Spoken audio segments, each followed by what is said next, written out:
This young man was originally just an ordinary supermarket manager, but he was unlucky enough to be caught in the apocalypse.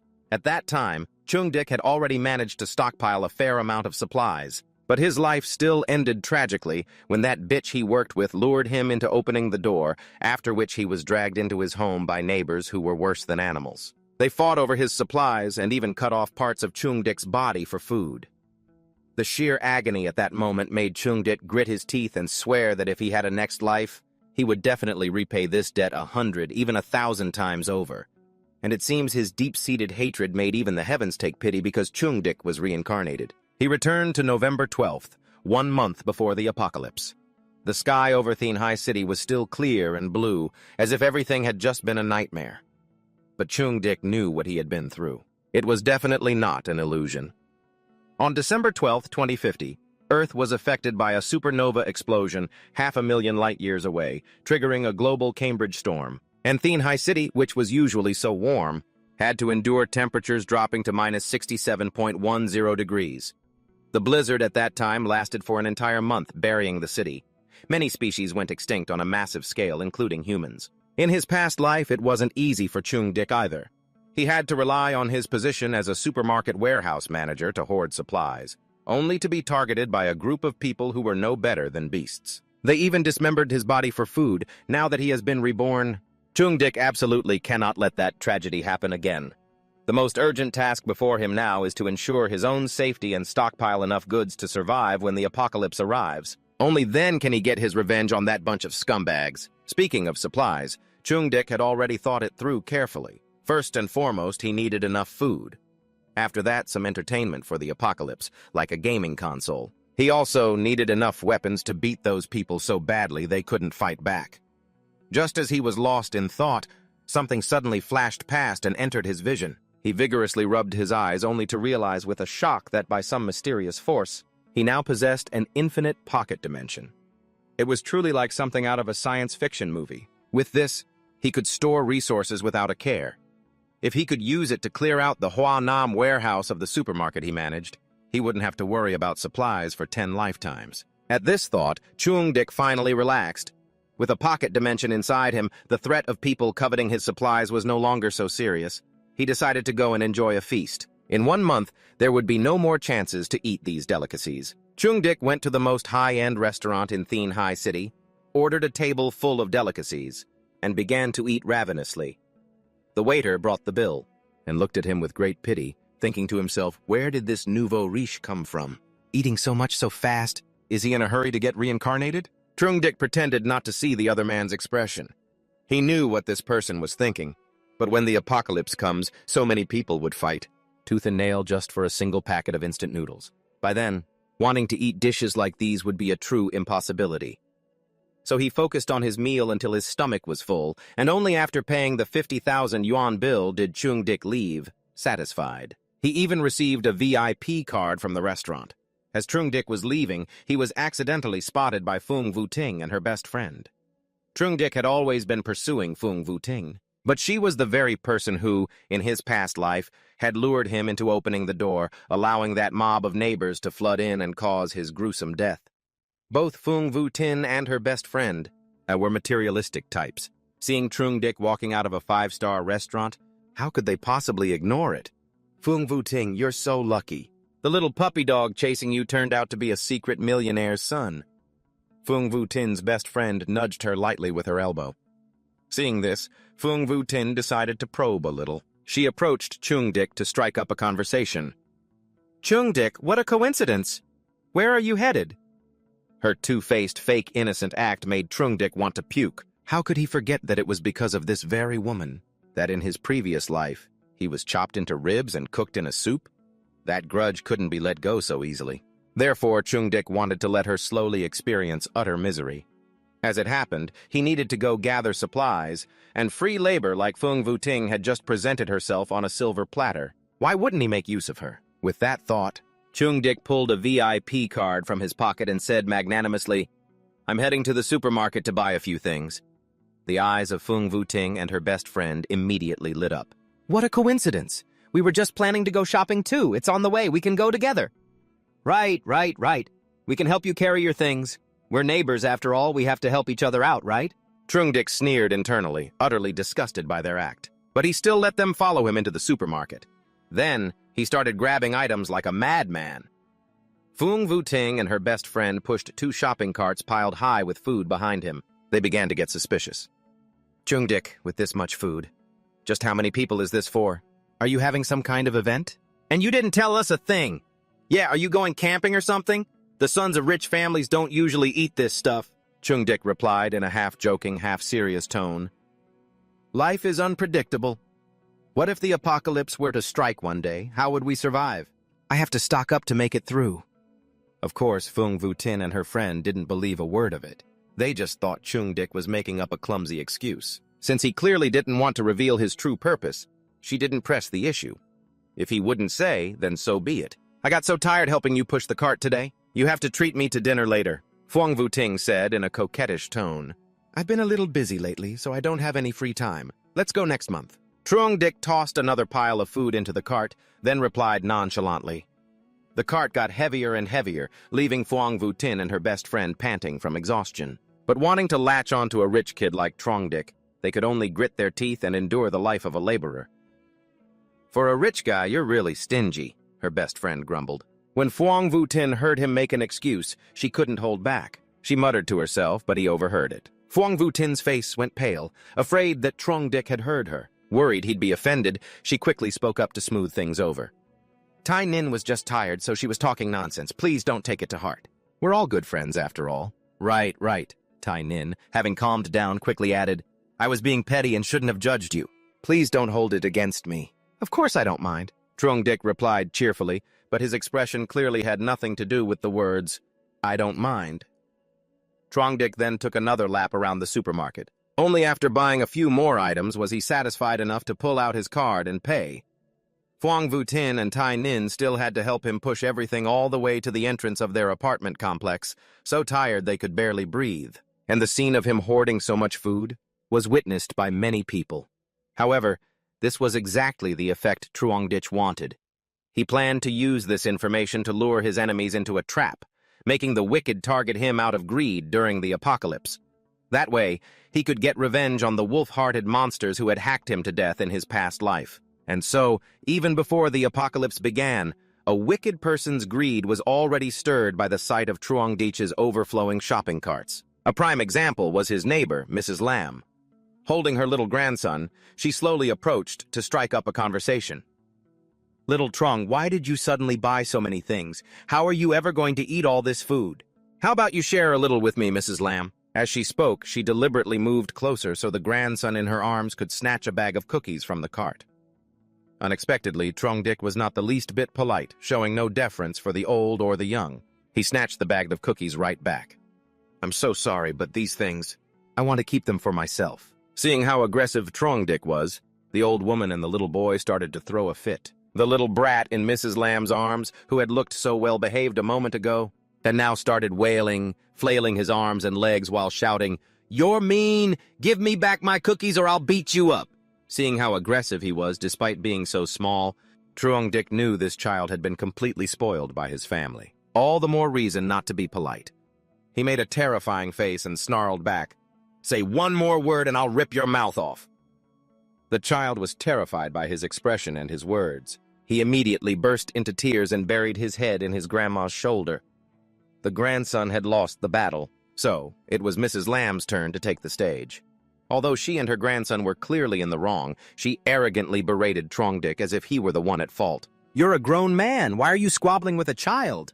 It's just a box of cookies. What's the big deal? Just give it to him. How about this? I'll buy this box. I'll pay you later.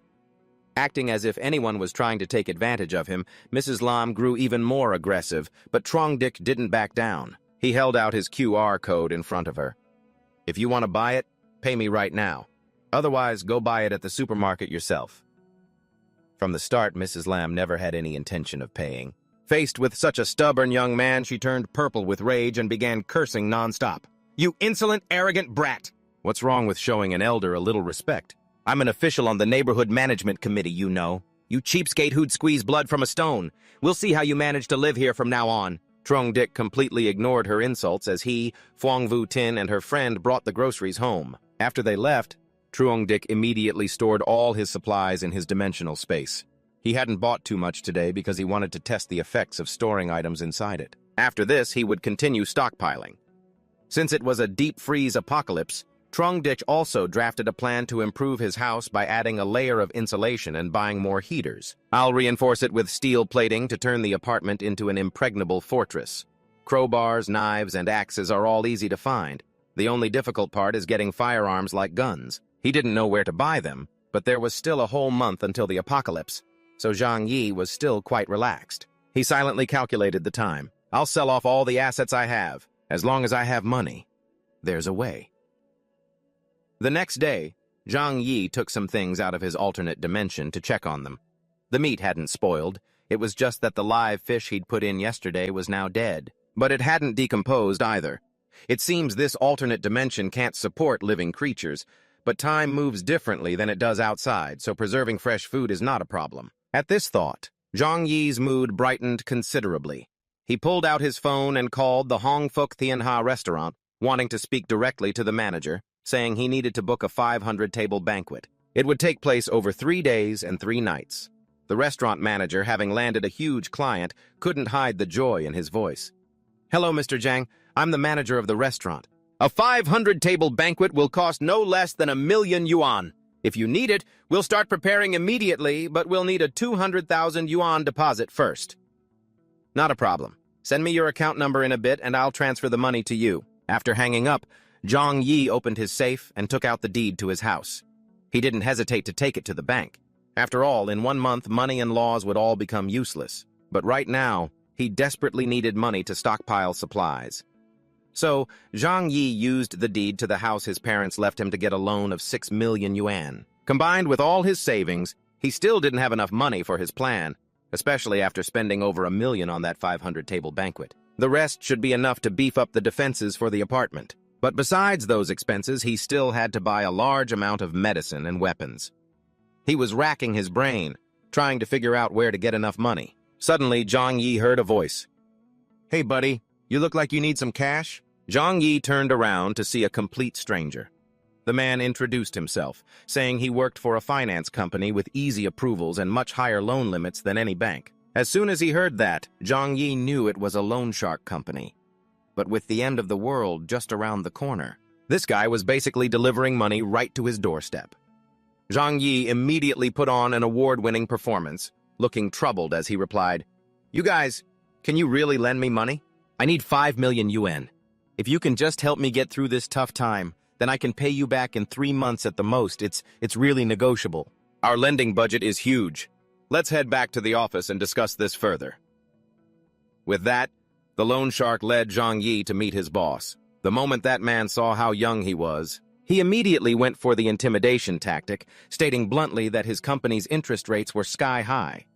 But Zhang Yi couldn't care less about that, because from the very beginning, he had no intention of paying them back. Seeing how earnest Zhang Yi appeared, the boss nodded and said he could lend him 5 million yuan, but with a 40% interest rate, requiring a repayment of 7 million, as expected of loan sharks to come up with such an outrageous figure. Of course, to draw up a loan contract, he still had to offer something valuable as collateral.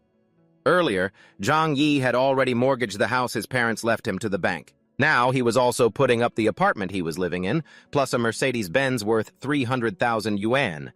But the other party still wanted to squeeze him for more.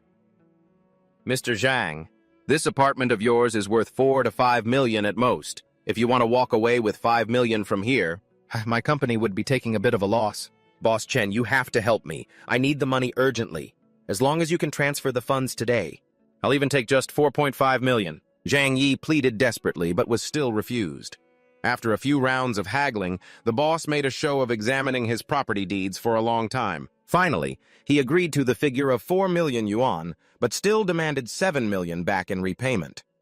Zhang Yi had achieved his goal and was absolutely ecstatic on the inside. The extreme cold apocalypse was now less than a month away. These two morons would never dream that they'd never be able to collect that 7 million yuan. After signing the contract, Zhang Yi quickly left. The two fools thought they'd gotten a great deal out of him, so they were reveling in their joy, completely unaware that their death anniversaries were just around the corner. Zhang Yi got back to his car. His phone quickly chimed with a notification. 4 million yuan had been deposited into his account. Now he had enough money to fortify his apartment. Immediately, Zhang Yi drove to the John Long Security Company. It was one of the largest security firms in the country, providing services to countless politicians and famous business tycoons. In his past life, Zhang Yi had heard that this company built a state-of-the-art 1 billion yuan safe room for the son of a real estate magnate. Later, during the apocalypse, that rich kid was able to live comfortably thanks to that room. That's why Zhang Yi sought them out in this life. After being invited in by the receptionist, Zhang Yi was quickly introduced to the company's head of operations, a man named Wu Huai-ren. Before Wu Huai-ren could even finish his greeting, Zhang Yi shot up and grabbed his hand. I need you to build me a highest-level safe room, one that can withstand the apocalypse. Seeing he'd landed a big spender, Wu Huai-ren became particularly enthusiastic. He immediately presented Zhang Yi with a list of construction options. He didn't find Zhang Yi's request strange at all. After all, there were plenty of rich people in the world, worried about their own safety. And that's exactly how their Zhanlong Security Company made its money. Zhang Yi wanted to reinforce his room with aerospace-grade material. He specified a 200mm thick alloy to directly replace the existing walls and floor. The balcony also had to be refitted with the strongest grade of bulletproof glass, even in extreme temperatures. It couldn't undergo any significant changes. Next, the ventilation system must be fitted with an air filtration function to prevent any kind of harmful gas from entering the house. Then the surveillance system must have 360-degree cameras with no blind spots installed both inside and outside the apartment, along with an immediate alert activation mode. Finally, reinforce the doors. Replace them all with thick, heavy-duty anti-theft doors made of the same material as a bank's gold vault door. Even a small bomb would have a hard time breaking through it. After hearing Trong Dic's requests, Ngo Huainyan was a bit stunned. Even though this was just an apartment of less than 120 square meters on the 24th floor, with these modifications, and adding some weaponry, it would basically become a fortress. "Oh, so you've even studied fortresses?" Trong Dic asked with excitement. "Yes, I used to be a mercenary overseas, so I'm very familiar with this type of military knowledge." Hearing this, Trong Dic felt like he had struck gold. He leaned in a little closer to Ngo Huainyan, then asked in a low voice if he knew any way to buy firearms. Hearing this, Ngo Huainyan's expression immediately turned serious. Because not just for him, but for anyone, personal possession of firearms is illegal. Mr. Truong, have you run into some kind of terrifying enemy? Seeing the other man's serious concern for his situation, Trong Dic continued to put on his award-winning act. "That's right. I've made enemies with some people in high places. They are ruthless, and they have guns. This safe room project is already costing me 8 million. During that time, if anything were to happen, you guys would be in a tough spot too. So, if you helped me get a little something for self-defense, I'd feel a lot more secure, right?" Ngo Huainan chuckled to himself. There were ways to get guns, of course, but he couldn't just casually provide them to someone with an unknown background like Truong Dic. Therefore, Ngo Huainan tactfully replied that he would complete the safe room construction for Truong Dic within half a month. During that period, if he heard any news about getting a gun, he would let him know. Trong Dic nodded and then left the security company. His next destination was the hunting club. He could easily find some important melee weapons there. He had gotten his hunting license in his spare time before, so now he could buy a whole bunch of bows and crossbows, or hunting knives without worrying about anyone giving him trouble. After getting all this ready, Trong Dic returned home. Just then, he saw several cargo trucks being stopped at the entrance to the residential complex. "You can't come in. To bring in this much stuff, you definitely need my boss's approval. I can't just let you in on my own authority." It turned out to be the security guard, Uncle View. Trong Dic quickly walked over and said in a loud voice, "Uncle View, these are all trucks delivering food for me. Just let them in." The moment he said that, not only Uncle View, but all the onlookers gathered around were stunned. These 10-plus trucks were all filled with food from Hong Fook Thien Ha, a famous 5-star hotel and restaurant. Such a huge quantity. Not to mention the cost, which was in the millions. They really wondered where Trong Dic was planning to store it all. Phuong Vu Tin was also in the crowd at that moment. The last time she saw Trong Dic spend 50,000 on a meal, she was still skeptical. But now, seeing him spend millions to prepare a feast, she was utterly convinced that Trong Dic was truly loaded. She immediately started thinking of ways to make him completely devoted to her so she could freely gold dig from him. Take it to the warehouse first. I've already spoken with the manager over there. After coming to an agreement with Uncle View, Truong Dick signaled for the convoy to enter the complex. He had also spotted Phuong Vu Tin in the crowd, but he still wanted to continue luring her into his trap. He would wait until the apocalypse truly began. He himself would be the one to drag her to hell. The staff from the Hong Fook Thien Ha restaurant quickly left after moving everything into the warehouse. Only Truong Dick was left, standing before the massive amount of food with a joy that couldn't be described in words. He used to think he'd have to eat meagerly after the apocalypse. Who would have thought he'd suddenly get a pocket dimension? These delicious dishes. Plus the concentrated hot pot bases he'd pre-ordered and the fresh ingredients in the Hoa Nam warehouse were the most extravagant delicacies of the apocalypse. And he owned so much of it. It seemed like he was set for life when it came to food. With the food supply stockpiled, the very next day, workers arrived at Truong Dick's apartment and began reinforcing its defenses. All of this was witnessed by the neighbors, and everyone thought he was a lunatic. Has that Truong Dick guy lost his mind recently? Why is he working himself to the bone every day? A few days ago, I saw him at the supermarket buying 3 whole carts full of food. You'd think the world was about to end. What's the point of hoarding so much food? Isn't it just going to go to waste? He's a total psycho. Truong Dick pretended not to hear his neighbors' gossip. After all, in less than a month, they would all be green with envy over him. But the most important matter at hand is that Ngo Huainyan has gotten back to me, saying that in 3 more days, someone can supply what you need. It's just that the price is a bit high. That's not a problem. As long as the quality is good, it's fine, Truong Dick replied immediately, now that he had both food and weapons. With the basics settled, Truong Dick handed over the apartment renovation to the construction crew, while he moved into a hotel for a few days. He had also used his position as the warehouse manager of Hoa Nam Supermarket to approach Director Chow, buying a large quantity of supplies from the warehouse at double the market price. At the same time, he submitted a request for a long 20-day annual leave to conveniently monitor the progress. With the fortification of his home, everything was going according to plan with the amount of food, daily necessities, and tools he had accumulated. Never mind just surviving the apocalypse, he could even support an additional 1,000 people without a problem. But Truong Dick was someone who thought ahead. Because he had been reborn, he was terrified of the butterfly effect taking place. Therefore, to be safe, in case the apocalypse came a week early, he had to move this whole pile of supplies very quickly. He couldn't afford any slip-ups. As he was about to leave the office, Truong Dick happened to see Phuong Vu Tin chatting with a male colleague named Chow Bang in the coffee room. Vu Tin, are you free this weekend? I have 2 concert tickets. How about we go together? Thank you, Chow Bang, but I already have plans with someone else this weekend. I'm so sorry, Phuong Vu Tin replied tactfully, because right now all she wanted was to cling tightly to Truong Dick. Just then, Chow Bang saw Truong Dick walking by. He had always been a thorn in his side, since they were both pursuing Phuong Vu Tin. So Chow Bang shot him a look. Seeing Truong Dick, he didn't think twice before loudly berating him, calling him less than a man, for making Phuong Vu Tin help him move things all the way up to the 24th floor, causing her to complain about back and neck pain all day at work. He even demanded that Truong Dick give Phuong Vu Tin 500 RMB for a doctor's visit. Truong Dick smirked coldly. This treacherous woman. It seems she's already started showing off to others about my supply hoarding. The apocalypse hasn't even started and she's already like this. So, what happened in my past life really isn't that hard to understand. It's just that I can't stand that guy Chow Bang's attitude at all. Truong Dick had originally planned to ignore him, but he suddenly closed the distance, his face cold as he shot back at the other man. Phuong Vu Tin offered to help me move. I never begged or asked her. Besides, who the hell are you to point fingers in my face? You really think you're somebody, huh? Truong Dick's intimidating aura made Chow Bang involuntarily take 2 steps back, and he stammered, I was just trying to reason with you. Why are you yelling like that? Vu Tin, you see? I told you this Truong Dick guy is no good. You should stay away from him from now on.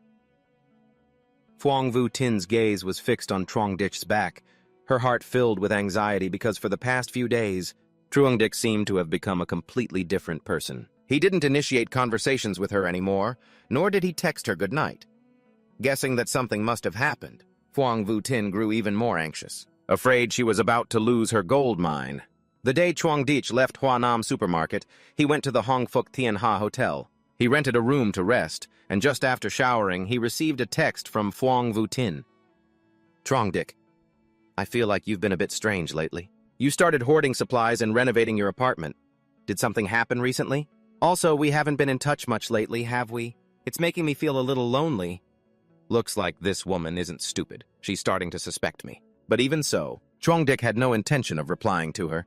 Being ignored by him, Fuang Vutin on the other end was so angry her head was steaming. This damn Chongdik! Has he been possessed lately or something? I actually reached out to him and he has the nerve to ignore my message? The devil only knows what he's buying so much food and drink for. At this moment, Tai Nin stepped out of the bathroom and chimed in. Fuang Vutin thought for a long time before quietly asking her best friend, Nin, do you think something is really going to happen soon? Could it be that Chongdik received some kind of inside information? Is that why he started hoarding supplies? What answered her was a burst of loud laughter. Tai Nin thought Fuang Vutin had read so many apocalypse novels she'd gone silly. If something were really going to happen, the government would have notified everyone, not just Chongdik. We should just live our lives calmly.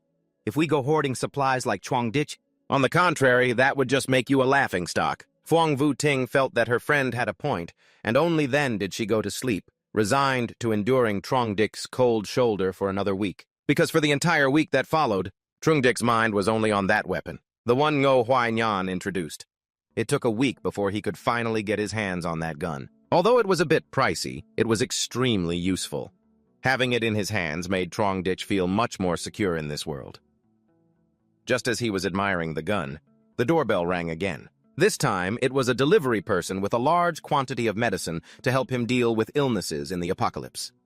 Chongdik thought for a moment. Then he said to the delivery guy, Actually, I have some other things I need to order on a food delivery app. If you don't mind, could you post this notice up first? And over there? No problem. Where do you need it delivered?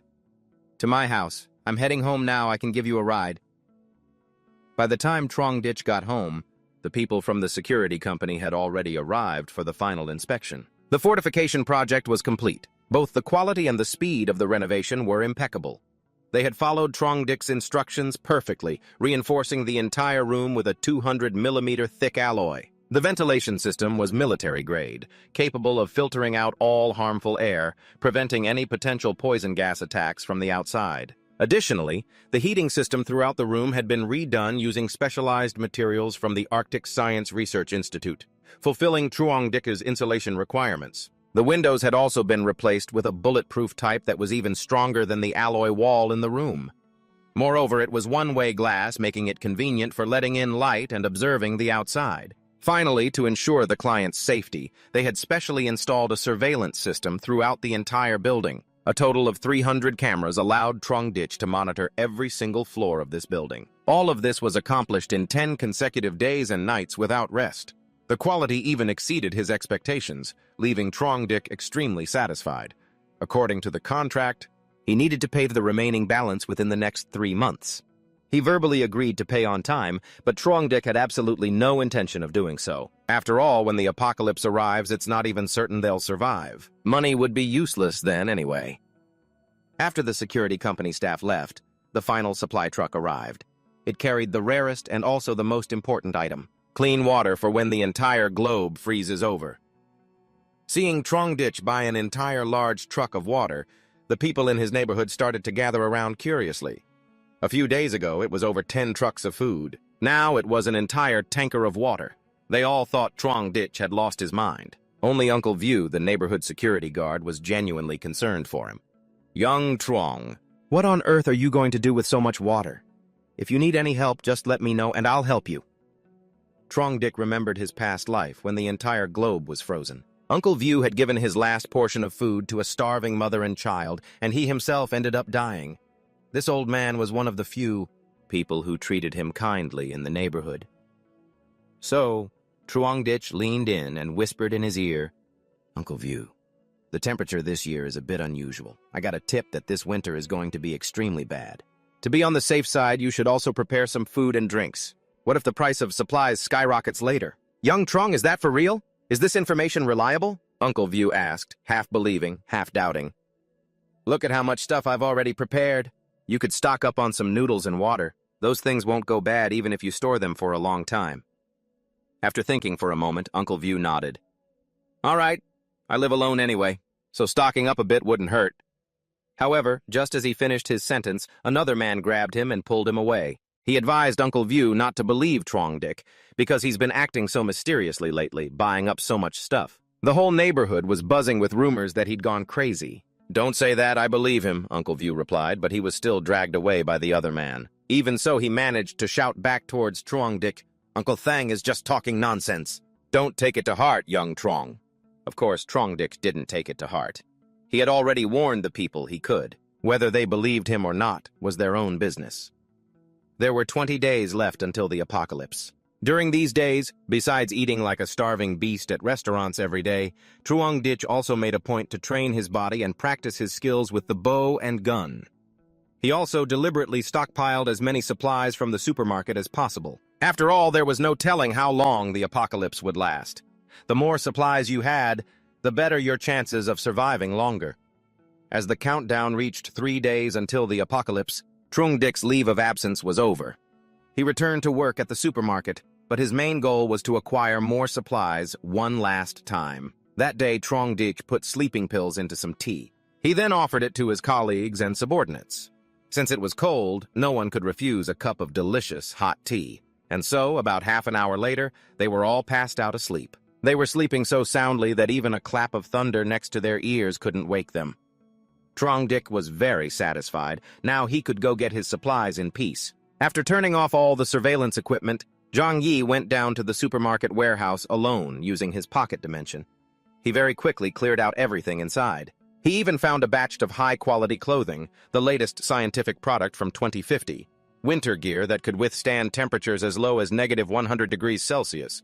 With this, even if he had to face a frigid ice age, Zhang Yi could still confidently and comfortably survive.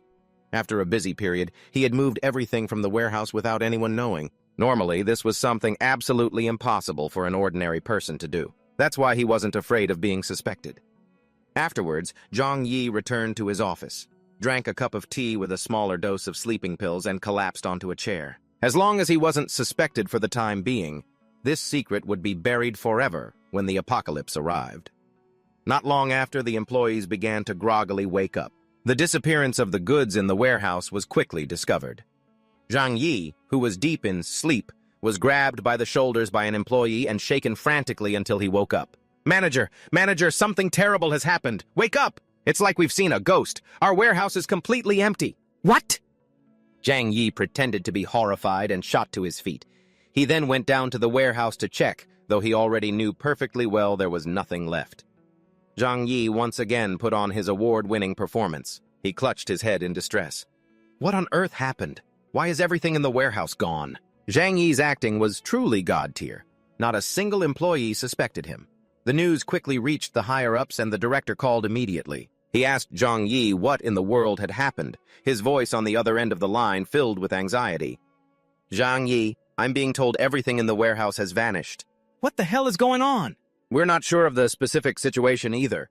Our rotating breaks were only 2 hours apart, but everything in the Huanan warehouse has vanished into thin air." Zhang Yi replied in an innocent tone, which only made the person on the other end even more frantic. "That's impossible!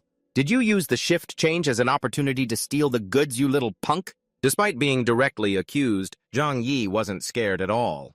After all, before his rebirth, he was a dedicated manager of a state-supplied warehouse and would never do something so despicable. And the director knew that very well. Besides, no one knew he had a pocket dimension, so they couldn't possibly imagine that Zhang Yi had the ability to move tons of goods from the warehouse in the blink of an eye. In my opinion, this matter is too serious for us to handle on our own.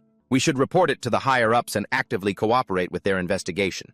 If we delay, it will only become more serious when they look into it, Zhang Yi proactively suggested. His director thought that made sense and immediately reported it to the general manager to let them handle the matter. After hanging up, Zhang Yi calmly reassured his subordinates. "The director has decided to report this to the higher-ups. Someone will be here to investigate shortly. Just make sure to cooperate fully with them. There's nothing to be afraid of." "Oh, that's good. Thanks, manager." A few people secretly sighed in relief. Taking rotating breaks was normal, nothing to worry about. If you haven't done anything wrong, you have nothing to fear. Why would guys like you, who earn a few thousand yuan a month, risk doing something like this? Zhang Yi continued to reassure them. After all, he was the culprit, and these people were innocent. Of course, the police wouldn't find anything. Very quickly, people from the head office were sent down. Along with the police, they began their investigation. As the warehouse manager, Zhang Yi was the first to be questioned, but he answered calmly from beginning to end, because he had already planned out every single step. After the interrogation, the police officer reminded him that he was absolutely not to leave Tianhai City for the next few days until the case was clearer. Of course, I'm not going anywhere, Zhang Yi replied confidently. How could he go anywhere when the apocalypse was in 2 days? Besides, the shelter he'd spent all his money building was right here in this city. News of the large-scale theft at the Huanan supermarket warehouse quickly spread throughout the city, but to Zhang Yi, it wasn't particularly important. The most important thing was that in just 2 days, the apocalypse would truly begin. At that moment, the first snowflakes had already started to fall. People on the streets were all in a hurry. They rushed home, cursing the erratic weather. The temperature this year was already much lower than last year's, but absolutely no one knew about the approaching danger. Seeing this scene, Zhang Yi couldn't help but sigh. In just 2 more days, this world would truly be wiped out. For the next 2 days, he stayed at home, because the investigation at the supermarket was still ongoing. At exactly 2 a.m. on October 12th, the after effects of the supernova explosion impacted the entire globe. The temperature plummeted, bringing a destructive cataclysm to the planet. Zhang Yi was at home. Looking through the window at the whiteout blizzard, he slowly drank a glass of warm water and mumbled, "What's coming has finally come." His house was warm, a stark contrast to the scene outside. It was just that other people didn't seem to have sensed the danger yet. In the employee group chat, Fang Yuting even cheerfully sent a selfie, seeming to be enjoying the sight of the thick winter snow, something southerners like them rarely get to see. Zhang Yi looked out from his balcony and saw her and Kai Ning happily taking pictures in the apartment complex courtyard. He chuckled to himself. After all, this was just the beginning. This blizzard would last at least 3 months. After that, the temperature would just keep dropping. By then, they wouldn't be in the mood to admire the snow anymore. Early the next morning, many people on the first floor couldn't get out of their homes anymore because their doors were blocked by a thick layer of snow. The weather forecast hadn't mentioned it would snow this heavily, so they started to panic. The temperature was dropping lower and lower, and many people were already getting sick from not having enough warm clothes. Tucked in his warm blanket, Zhang Yi didn't feel any of these initial hardships at all. But just as he was about to fall asleep, he was jolted awake by the piercing sound of his phone ringing. It was still early in the morning, and Fang Yuting was already calling. Zhang Yi answered the phone. An incredibly excited voice came from the other end. "Zhang Yi, it's really cold outside today. You stockpiled so much stuff last time. Was it because you knew the temperature was going to drop?" "Yeah, I just happened to hear a friend mention it, that's all. But I didn't think the temperature would drop this low." Zhang Yi stretched and walked into the living room. Indeed, the snow had fallen very thick today. "No wonder you stockpiled so much." "You're so mean, you know? You didn't even give me a heads up, and now I'm freezing to death." Hearing Fang Yuting's syrupy sweet voice, Zhang Yi literally felt his skin crawl. He couldn't stand her whining anymore and replied indifferently, "If there's nothing else, I'm hanging up." Fang Yuting frantically shouted, "Wait!" But it didn't change what Zhang Yi did. The only reply she got was a cold, merciless dial tone. Fang Yuting was furious and started biting her nails anxiously. "What the hell is wrong with that guy lately? How dare he hang up on me? No, I have to think of a way." After hanging up, Zhang Yi was truly speechless. He never expected Fang Yuting to be so shameless as to call and blame him. But right now, he didn't need to pay her much mind. So he got up, took a shower, prepared breakfast, and decided to check on society's reaction to what was happening outside. First things first, breakfast that day. Zhang Yi enjoyed a premium steak with red wine. This chilled-out vibe was completely out of sync with the apocalypse happening outside. As expected, the news reports were all about this mysterious cold front attacking the entire globe. It had caused temperatures in many places to drop by 70 degrees Celsius or more. The source of the cold front was still under investigation by the Meteorological Office, and the government also issued an announcement, advising citizens during these times not to go outside unless necessary, and not to believe false rumors and hoard goods, which would cause prices to skyrocket. Just as the news report ended, Zhang Yi received another message from Fang Yuting. This scheming girl truly knew no shame. When calling didn't work, she resorted to texting him accusatorially, even saying she wanted to borrow some food and would pay him back after the snow stopped. Too bad for her he wasn't a simp anymore. Zhang Yi opened his camera and took a picture of the premium breakfast he was enjoying. In this life, Fang Yuting couldn't even dream of getting any benefit from him. Being toyed with by him and then dying a miserable death, That would be her final value.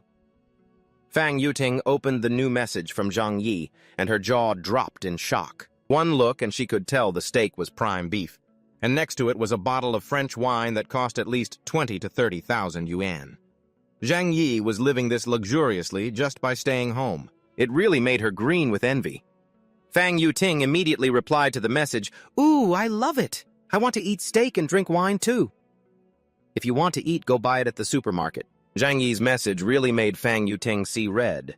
Her fingers were already on the keyboard, typing out a 300-word essay cursing him for not being a real man. But in the end, she had to delete it. She thought to herself, calm down, don't get angry. I can't let one fish in the pond mess up my plans." While Fang Yuting was trying to think of a way to beg and plead, Zhang Yi had already tossed his phone aside. Next, he picked up his tablet, which was connected to the building's surveillance system. It seemed it was only the second day of the apocalypse. But the apartment complex was already in chaos. The people in the community who wanted to go out to stock up on food and warm clothes were being blocked by that wicked Mrs. Lamb. "Everyone, don't panic. This bad weather will be over in 2 or 3 days at most. Absolutely do not go outside to fight over supplies. Our neighborhood committee will help everyone figure out a way to survive this blizzard. This old hag is truly hopeless." The people in the community were in a total panic. With snow this heavy, there was no telling when it would stop. And the residents didn't have any food stored in their homes. They didn't have warm clothes either, but she was still fiercely preventing anyone from going out, even warning that if anyone tried, she would report them to the local authorities. This made everyone a bit hesitant, seeing such a dramatic scene unfold. Zhang Yi decided to leave his apartment to add a little more fuel to the fire. So, taking advantage of the chaos, he went downstairs. "Mrs. Lamb, do you have any idea how long this blizzard will last? What if it really does drag on? When that happens and everyone runs out of food, who is going to take responsibility?" The moment his voice rang out, all eyes turned to him. Everyone felt the injustice of the situation. Zhang Heng spoke up angrily. "That's right! You won't let us stock up on things. So when the time comes and we're short on food and water, who's to blame?" Wu Jing, standing nearby, questioned, "Are you going to give us food then?" Xuanha gave a strained laugh and quickly tried to reassure everyone. "Don't worry about this. The neighborhood committee will take responsibility. There won't be a shortage of supplies and the blizzard will be over very soon." Inwardly, she was cursing. This damn brat brazenly contradicting me in front of so many people? Isn't he just trying to humiliate me? Pointing a finger at Zhang Yi, Xuanha loudly warned, "And you! Stop inciting the crowd right now! What you're doing is a violation of the law and discipline." Hearing her say that, he waved his hand dismissively. "Geez, that's a heavy accusation. I don't think I can carry that weight." Zhang Yi turned to leave. As he went, he added, "Don't worry, it's so cold outside, I wouldn't go out even if you asked me to. It's up to you all." Looking at his retreating back, a sinister plot formed in Xuanha's mind. This Zhang Yi truly doesn't know his place. When I get back, I have to find an excuse to have him locked up for a few days. A few days later, the blizzard outside the window grew even stronger. Zhang Yi was in his room, happily sitting on a chair playing a video game. He tore open a bag of snacks with both hands, making a crinkling sound. How satisfying in this cold winter. Enjoying delicious food while entertaining himself, Zhang Yi couldn't help but reflect. Not having to think about work or the complexities of human relationships, this life is so much more refreshing than before. Suddenly, the phone next to him vibrated. He wondered in surprise, who would be sending a message at a time like this? It turned out to be Xuanha, posting in the community homeowners group. "Zhang Yi, the snow has completely covered the roads now. In a bit, bring some tools outside and help clear the snow." He looked at the message and immediately understood. Calling me out by name on purpose, huh? Revenge certainly came quickly. Zhang Yi let out a smirk, then made a calculation. The first floor is basically completely buried by now. This snowstorm will last for at least 3 months. Shoveling it would be slower than the snow falling. Although she was indoors, Xuanha was also shivering as she sat in front of a heater. A reply from Zhang Yi appeared in the group chat. "It's so cold. Going out there would freeze a person solid. Even if we shovel, we should wait until the snow stops." The others in the group immediately agreed. "That's right. It's negative 70 degrees Celsius outside. We'd definitely freeze to death. We don't have any proper cold weather gear. How are we supposed to go out?" She gritted her teeth in anger as she looked at her phone screen. A moment ago, nobody said a word. Now this kid says one thing and suddenly they're all kicking up a fuss. Xuanha suppressed her emotions and sent another message. "What kind of attitude is that from you people? Shoveling snow isn't for my benefit.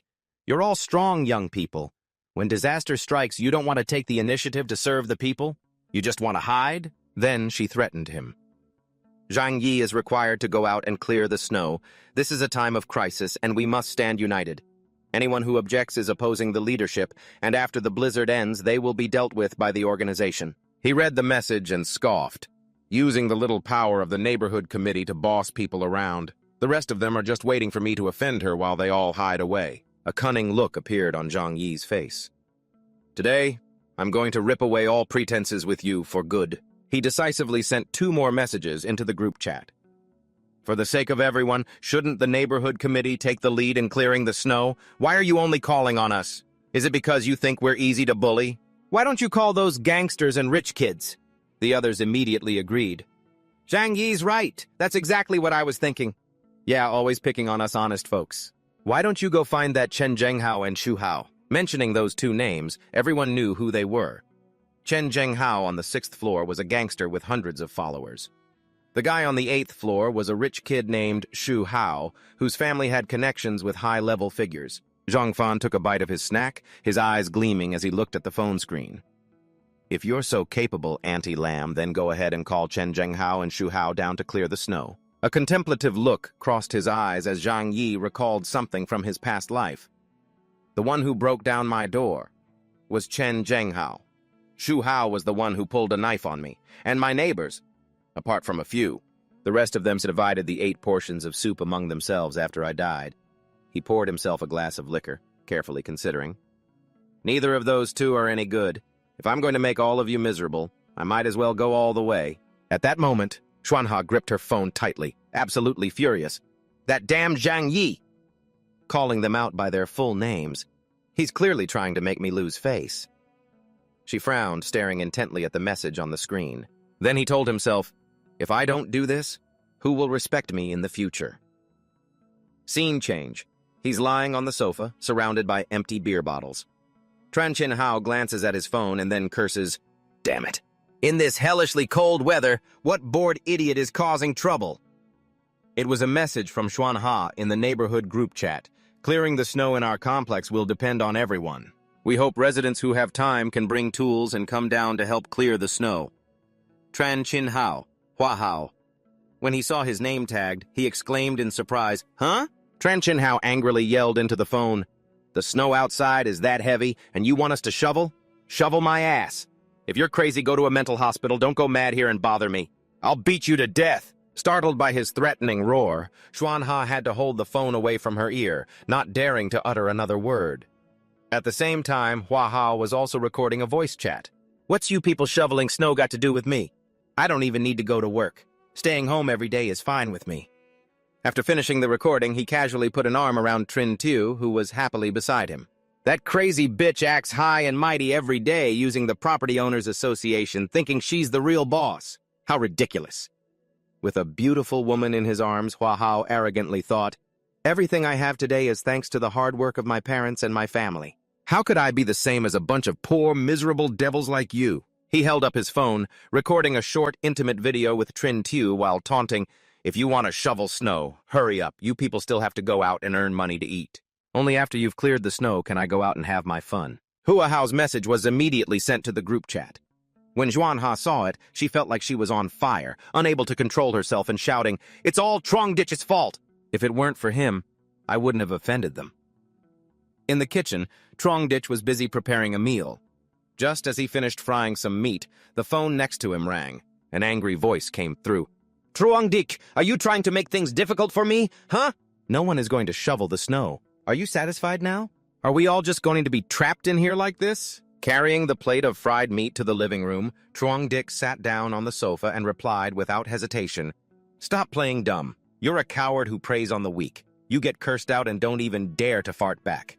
Are you trying to find a sense of self-worth with me?" His face turned grim, and he then warned softly, "Let me tell you, I'm not someone who's easily bullied.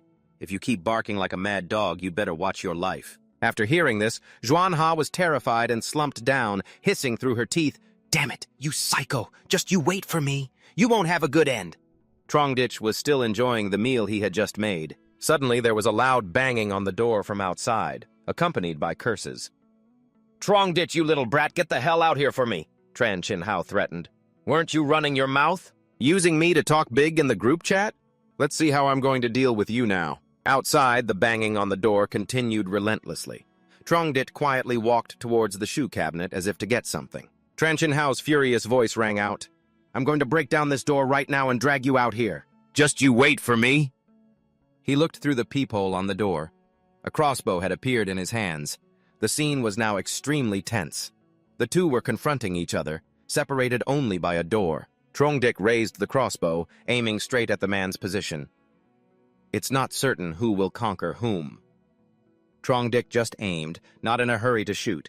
He calculated in his mind, there's no need to send this one to his grave just yet. He aimed the arrow at Tran Chin Hao's leg. Letting you die so easily wouldn't be any fun at all, would it? Outside, Tran Chin Hao was still unaware. Danger was approaching, yet he was still shouting, hiding in there like a coward in its shell, not coming out? Once I get in, you're dead for sure! In an instant, a powerful arrow tore through the air, heading forward. It immediately and precisely embedded itself deep into Tran Chin Hao's ankle. He fell to the ground, clutching the wound and screaming in agony. His whole body trembled uncontrollably. Looking through the peephole, Trongditch saw Tran Chin Hao rolling on the ground. He whispered in admiration, very effective. It went straight through his foot. He shouldered the crossbow, thinking, the temperature is below -70 degrees Celsius, with a puncture wound in his leg. That spot is definitely crippled for good now. If not treated in time and with the lack of medicine, getting an infection is inevitable. At this point, with no other choice, Tran Chin Hao hastily dragged himself away step by step. Leaving the front of the door, Trongditch left long streaks of blood in the hallway. Thinking of the man's pained face from the wound, he predicted, next you'll die a miserable death in pain and cold. Tran Chin Hao barely made it to the elevator to escape. He leaned against the handrail, his face filled with terror. That kid, just now, he really wanted to kill me. The elevator's control panel showed it had arrived at the selected floor. Tran Chin Hao limped out and hurriedly made a phone call. I have to find someone to treat this quickly. It's so cold the wound is about to freeze over. At this rate, my leg will be useless in less than half an hour. Sorry, the number you have dialed is not reachable. Please try again later. He stood in front of his apartment door. Looking at the phone in his hand, he cried out helplessly, Am I seeing a ghost? In this weather? Even an ambulance couldn't drive through here. Tran Chin Hao grit his teeth through the pain and rummaged through his home for first aid supplies. There's no time. I have to perform surgery to save this leg first. Sitting on a chair, he used a pair of scissors, wanting to cut off the tail end of the arrow first. Seeing that the blood from the wound had stopped flowing, Tran Chin Hao grabbed a pair of pliers and, while breaking off the fletching, telling himself to just freeze up so he wouldn't need any anesthetic. The sound of tearing flesh rang out, and red blood immediately spurted out right after. The arrow from his leg was thrown forcefully onto the floor. Tran Chin Hao collapsed onto a chair, sweating buckets despite the winter cold. Grabbing his phone, he hissed through gritted teeth, Trongditch, I swear I'm going to kill you. He sent a furious message to the group chat. Trongditch, you just wait. If I don't deal with you, I'll write my name backward. Trongditch immediately replied, Who the hell do you think you are to mess with me? I'll cripple your other leg too. Zuan Ha and the other residents in the group stared at the message, completely shocked. Trongditch actually dared to confront Tran Chin Hao. It looked like one of his legs was injured. Hao was so angry, he gritted his teeth and quickly made a call. The person on the other end picked up. Boss, what are your orders? Tran Chin Hao ordered, Get your asses over to this Naklock complex for me. Anyone who knows how to hurt someone, get over here now. With a crazed look on his face, he snarled, I have to eliminate that son of a bitch today. The next morning, snow was still falling, blanketing the Naklock complex. Dang Lun had gathered all the men in the room. Let's head over there. That unlucky bastard who dared to touch you must have a death wish. Before he could finish, Chin Hao cut him off. Enough with the chatter. Trongditch is about to cripple my damn leg. That punk is in room 2401. Be careful not to let him get the drop on you. Break down the door and finish him off. Dang Lun led his brothers aggressively to Trongditch's door and roared, Open up! You dared to shoot our brother Hao? You're dead today! This day next year will be your death anniversary. Get out here and surrender. He took a large knife and banged it furiously against the object in front of him. The blizzard has frozen the door shut. It took a lot of effort for me and the boys to get here. It's useless to call for help now. As he was hacking away, the blade flew off the handle and towards Ho Fi, making him tremble. The whole group, seeing it had no effect, grew confused and flustered. This door, it's solid metal. And it's this heavy? How are we supposed to break it down? What kind of enemies is he expecting? This door is thicker than a fortress wall. At that moment, the image of the noisy group outside was being recorded and displayed on a screen inside. Trungdik watched them for a while, then sighed. Tisk, guess I'll have to do it again. He hadn't taunted them yet. Through the surveillance monitor, he said, Can't you guys use a little more muscle? Didn't you eat breakfast? This enraged Dang Lun, who roared, What's so tough about being a coward hiding in your shell? If you've got guts, then get the hell out here. Hearing this, Trungdik grabbed a hose and connected it to the faucet on his sink. He turned on the water, preparing for a plan. Such fiery tempers. Let me help you guys cool down, free of charge. Trungdik slowly pushed one end of the hose through an opening. Seeing this, Tranvu sneered, Trying the same trick twice? In your dreams. Before he finished his sentence, he was blasted with water. The people behind him couldn't avoid it either, shivering and screaming. It's so cold, I'm freezing to death. Stop spraying, stop! The whole group was scattered by the water. Some lay on the ground shivering, while others scrambled to get up and run away. Wait for me. My pants are frozen solid, I can't walk anymore. Inside his cozy room, Trungdik watched with satisfaction and whistled. I was originally going to use the crossbow to teach you guys a lesson, but dousing you with lots of water is safer. And the effect isn't half bad, is it? A while later, Chin Hao was aggressively questioning his men. Where is that little brat? Have you caught him yet? Getting no answer, Chin Hao furiously threw a prosthetic leg at the group in front of him. Someone explain to me what the hell is going on. Dang Lun, wrapped in a blanket, sniffled and replied, Trungdik is too despicable. We have no idea how thick his front door is. We kept hitting it and only chipped some paint. Then he doused us with cold water. We just couldn't take it. After hearing his report, Chin Hao fell into deep thought. When I was breaking that brat's turtle shell of a door, it really was abnormally thick. He cracked his knuckles, then gritted his teeth and ordered, Doesn't matter. I don't believe it. He can't hide in his house forever without coming out. You guys stay nearby. The moment he comes out, jump him for me. Of course, Deng Lun immediately agreed. Boss is right. We'll wait for him to stick his head out, then we'll deal with him. Ho Fi was so cold he could only sneeze in support. Meanwhile, right at the gate of the apartment complex, some residents had given up on digging a path through the snow. Uncle View, we've been clearing for half a day and still haven't reached the ground. Just the few of us can't do it, even if we cleared all the snow in the complex. We still can't dig our way to the supermarket. Ki Kwang wiped the sweat from his forehead, thought for a moment, then sighed. You're right. With the snow falling this fast, it's useless without a snowplow. Everyone, let's go home. Don't just stand here in the cold. At the same time, Trungdik was standing quietly on his balcony, watching the whole scene. They've gone back? He lingered a bit longer to assess the situation, then turned away. Trungdik returned to his room, thinking to himself with a sigh. Looks like they've finally realized that human strength is no match for a natural disaster like this. He sat on the couch watching the news. They announced it was time for the final, all-out blizzard offensive. The great nation of Mei had suffered heavy casualties due to poor preparation. We ask everyone to remain calm and trust the government's guidance. After watching for a bit, Zhang Yi got bored. He yawned and yawned, silently assessing the scale and duration of this blizzard. It was impossible to estimate using common sense. The outside world was being far too optimistic. Just then, Zhang Yi was sitting in his room, reading messages in the Chunhei residential community's group chat.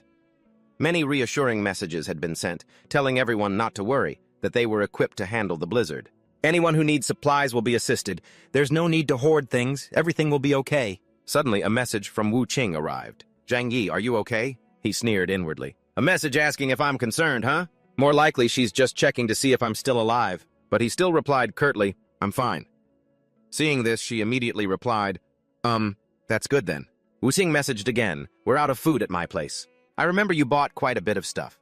Could you give me some? I'll treat you to a meal later, okay? He coldly read her sweet-talking words. Showing your true colors this quickly, are we?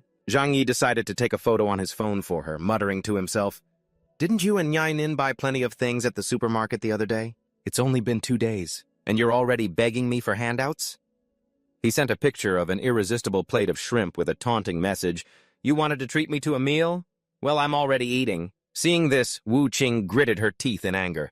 That Zhang Yi. I was originally going to keep him around as a backup plan, but now he's at the very, very bottom of the list. Nyai Nin, sitting beside her, chimed in, "That's right. He should really take a good look at himself. A guy like that deserves to be single forever." However, Nyai Nin quickly turned and messaged Zhang Yi, trying to reason with him. "Why are you being so stupid? Now Wu Qing is upset. Do you have any idea how serious this is?" Reading these lines only filled him with more contempt. "I'm not falling for this little act of yours." He quickly replied, "One of you tries to trick me, the other tries to threaten me. What a performance." Seeing this, she immediately retorted, "Nonsense. The blizzard will only last a few more days. If you just starve for 2 meals, you'll have Wu Qing in the palm of your hand by then. Wouldn't that be a huge win for you?" When Zhang Yi didn't reply, Nyai Nin threatened further, "You're not even willing to part with a little food like that. I can see you're not really sincere about our Wu Qing at all." He read their messages leisurely, assessing them. The pure white lotus paired with the scheming green tea. What a skilled combination. Zhang Yi indifferently replied with a single word, "K," along with a smiley face emoji. This directly infuriated Nyai Nin. She fumed, "After all that talking, he still has that attitude. What's he trying to say?" She turned and started complaining to her best friend, Wu Qing. "That Zhang Yi. Honestly, I was just trying to be nice and borrow a little food from him for you, and he just brushed me off." But Wu Qing, blinking as if her memory had been wiped clean, asked in return, "Zhang Yi? Who's that? Do I know him? From now on, don't mention that name in front of me again." Nyai Nin moved closer to her, nudging her arm and whispering, "So what if Zhang Yi is a lost cause? Don't you still have other admirers? We can't go outside right now, so let's just make him help us out for a bit." Wu Qing's mood changed in a flash. She put on a sweet, whiny voice and called her next victim. "Hello? Is this Zhou Peng? Actually, I have a little favor to ask you." A short while later, Zhou Peng arrived at their door carrying a bag of supplies. He greeted Wu Qing cheerfully. "I brought everything for you. It's just some discounted warehouse stuff, but I made sure to grab the best and most expensive things for you." She blushed shyly and praised him. "Thank you, Zhou Peng. You're so kind." This made him ecstatic, and he said loudly, "It's nothing. For you, I'd do anything." Nyai Nin took the bag from his hands and quickly slammed the door shut. Wu Qing glanced towards the door, the cheerful smile on her face having already vanished. Tisk, with a bear-like body like his, he still dreams of being with me? Maybe in his next life. 3 days passed in a flash. The snow was still blanketing everything. Zhang Yi held a chicken drumstick in one hand. In the other, he held his phone, calculating the time. "It's almost time. The show's about to begin." With a soft pop, the entire apartment building was plunged into darkness. Residents immediately began to clamor, "Whoa, why did the power go out? Hey, what's going on?" After the power cut, the hallway was crowded with people, all looking at each other in confusion. Finally, Liu Yi spoke up. "Is the power out in your apartments too?" Li Mei, clutching a constantly crying Tang Bao in her arms, timidly answered, "No, and the water supply has stopped too. There isn't even hot water to make formula for the baby." Liu Yi's husband, who had appeared by her side at some point, wiped his glasses and sighed. "It's this cold, and now we can't use the heat. There's no way to use a space heater either. What are we supposed to do now?" Lamai continued to soothe her daughter. There, sweetie, don't cry." Outside in the hallway, the residents' panicked whispers echoed endlessly. It was -30 degrees, the air conditioning was broken, they were out of food and they couldn't get to the supermarket. And yet no one was stepping up to handle this. How much longer was this going to last? Zhang Yi had just placed a plate of hot chicken on the table. Picking his teeth, he said sarcastically, "You can't count on the government now." He walked to a corner of the house and turned on a generator. He had prepared in advance. Planning ahead is the only way to live. A room with a warm yellow light suddenly appeared in the middle of the dark apartment complex, which was submerged in a snowstorm. At the same time, Xuanha was holding her grandson in her arms, wrapped tightly in a blanket. How could this be? Weren't things fine just a few days ago? Why? Suddenly, a flood of messages from residents bombarded the neighborhood committee's group chat. They say this is a once-in-a-thousand-year snowstorm, no different from the apocalypse. Many cities have already fallen. They can't save everyone. If you want to live, you have to stock up on food and heating supplies immediately. After reading those messages, Xuanha had her own ideas. That's right, I need supplies. I have to get them now while those people still don't know. Little Hu, feeling the cold, looked up with his innocent, uneasy eyes and asked, Grandma, why is it so cold outside? When are Mom and Dad coming home? She quickly comforted him to put him at ease. Little Hu, don't worry. Mom and Dad will be back after this snowstorm passes. Seeing her little grandson suffering from the cold, Xuanha's heart ached, and her resolve hardened. I must protect us. We have to survive. Amidst the panic, everyone suddenly received a notification from Xuanha. Everyone, this disaster is only temporary. It's too cold outside. The power and water outages are already being fixed by repair crews. She didn't stop there, but also issued a threat. The government has put the neighborhood committee in charge. If anyone fails to cooperate and causes problems, they will be arrested and investigated by the police. Xu Hao didn't even bother reading the whole thing and tossed his phone aside. Is the situation outside really that serious? What the hell is going on? These threats had no effect on Xu Hao. He sneered scornfully. Addicted to borrowing the tiger's might, are we? What a buzzkill. Is that damn old hag trying to use a chicken feather as an arrow? It's useless. She's not solving anything, just barking orders. His lackeys sat huddled in a corner, wrapped in blankets and shivering. How? Brother How? We can't go outside and we're out of drugs. How much longer do we have to hold out? These words directly angered Xu Hao, and he roared, Isn't it because you useless bastards couldn't even beat that scumbag Zhang Yi and got your asses handed to you instead? Meanwhile, while everyone was struggling against the snowstorm, Zhang Yi was leisurely finishing a video game. Suddenly, his phone vibrated. The screen showed a new message. Huh? It was a message from Xuanha in the apartment's group chat, meant to reassure everyone and announce a new plan. Due to the severe impact of the snowstorm, in order for everyone to get through this together starting today, the neighborhood committee will collect supplies from each household and then distribute them. He stared at the last message and immediately understood the problem. It was the same trick as in his past life. Suddenly, Zhang Yi noticed a private message from her. He couldn't help but be surprised. When no one fell for it, she decided to target me directly? Out of curiosity, he opened it to read. He saw that Xuanha had sent several messages. Little Zhang, you work at the warehouse, so you must have a lot of things at home. I remember you even bought 3 cartloads of stuff. Now is your time to shine. Don't worry. Everyone will definitely pay you back. Zhang Yi read these hypocritical words and couldn't help but remember the unpleasant memories from his past life. She led the charge, yelling for everyone to hand over their supplies. I was kind enough to give her some and ended up letting a wolf into my house. He pretended to be stupid and sent a voice message to Xuanha. His tone was cheerful. That's great news, Auntie Xuan. If you manage to collect supplies, remember to share some with me. He already had his own plan for revenge. In my past life, I was sold out and left for dead, and you had a hand in it. Xuanha definitely didn't believe Zhang Yi's naive act. She muttered angrily. What? Is this kid trying to pull a fast one on me? You people who work at the warehouse always get discounts. You must have a huge stash at home. But then she thought of her little grandson. Stroking his head, she told herself, I have to stay calm. I can't give up. If I can just bait Zhang Yi, my grandson and I can get some supplies. We could at least hold out for a week. So Xuanha suppressed her anger and continued to persuade and urge Zhang Yi. Little Zhang, you're the warehouse manager for a big supermarket. How could your house be short on food? This is an order from the organization. You must obey. Listen to me. He continued to feign ignorance, picking his teeth as he spoke. I'm really not lying, Auntie. There's nothing left to eat. Even a rich man's house has no spare grain this year. How about you give me a few packs of noodles first, to lead by example? Xuanha could no longer maintain her fake facade. She lost her temper and yelled into the phone, Zhang Yi! I tried to be nice to you, but you wouldn't listen. I'm representing the organization now. If you refuse to hand over your supplies, I will make sure you're dealt with later. Under this threat, he remained unfazed and just let out a pfft.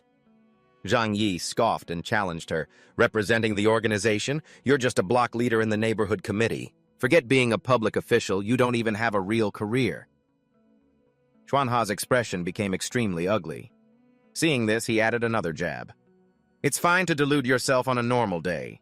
So you really see yourself as a leader, huh? If you've got the guts, do whatever you want to me. I'll be waiting at home. Beep! She furiously hung up and tossed the phone onto the couch. That damn brat. Is there really no way to deal with him? For better or worse, I'm the leader of the Xuanha sub-district. A new plan popped into her head, but she quickly dismissed it. Getting the residents to pressure him together?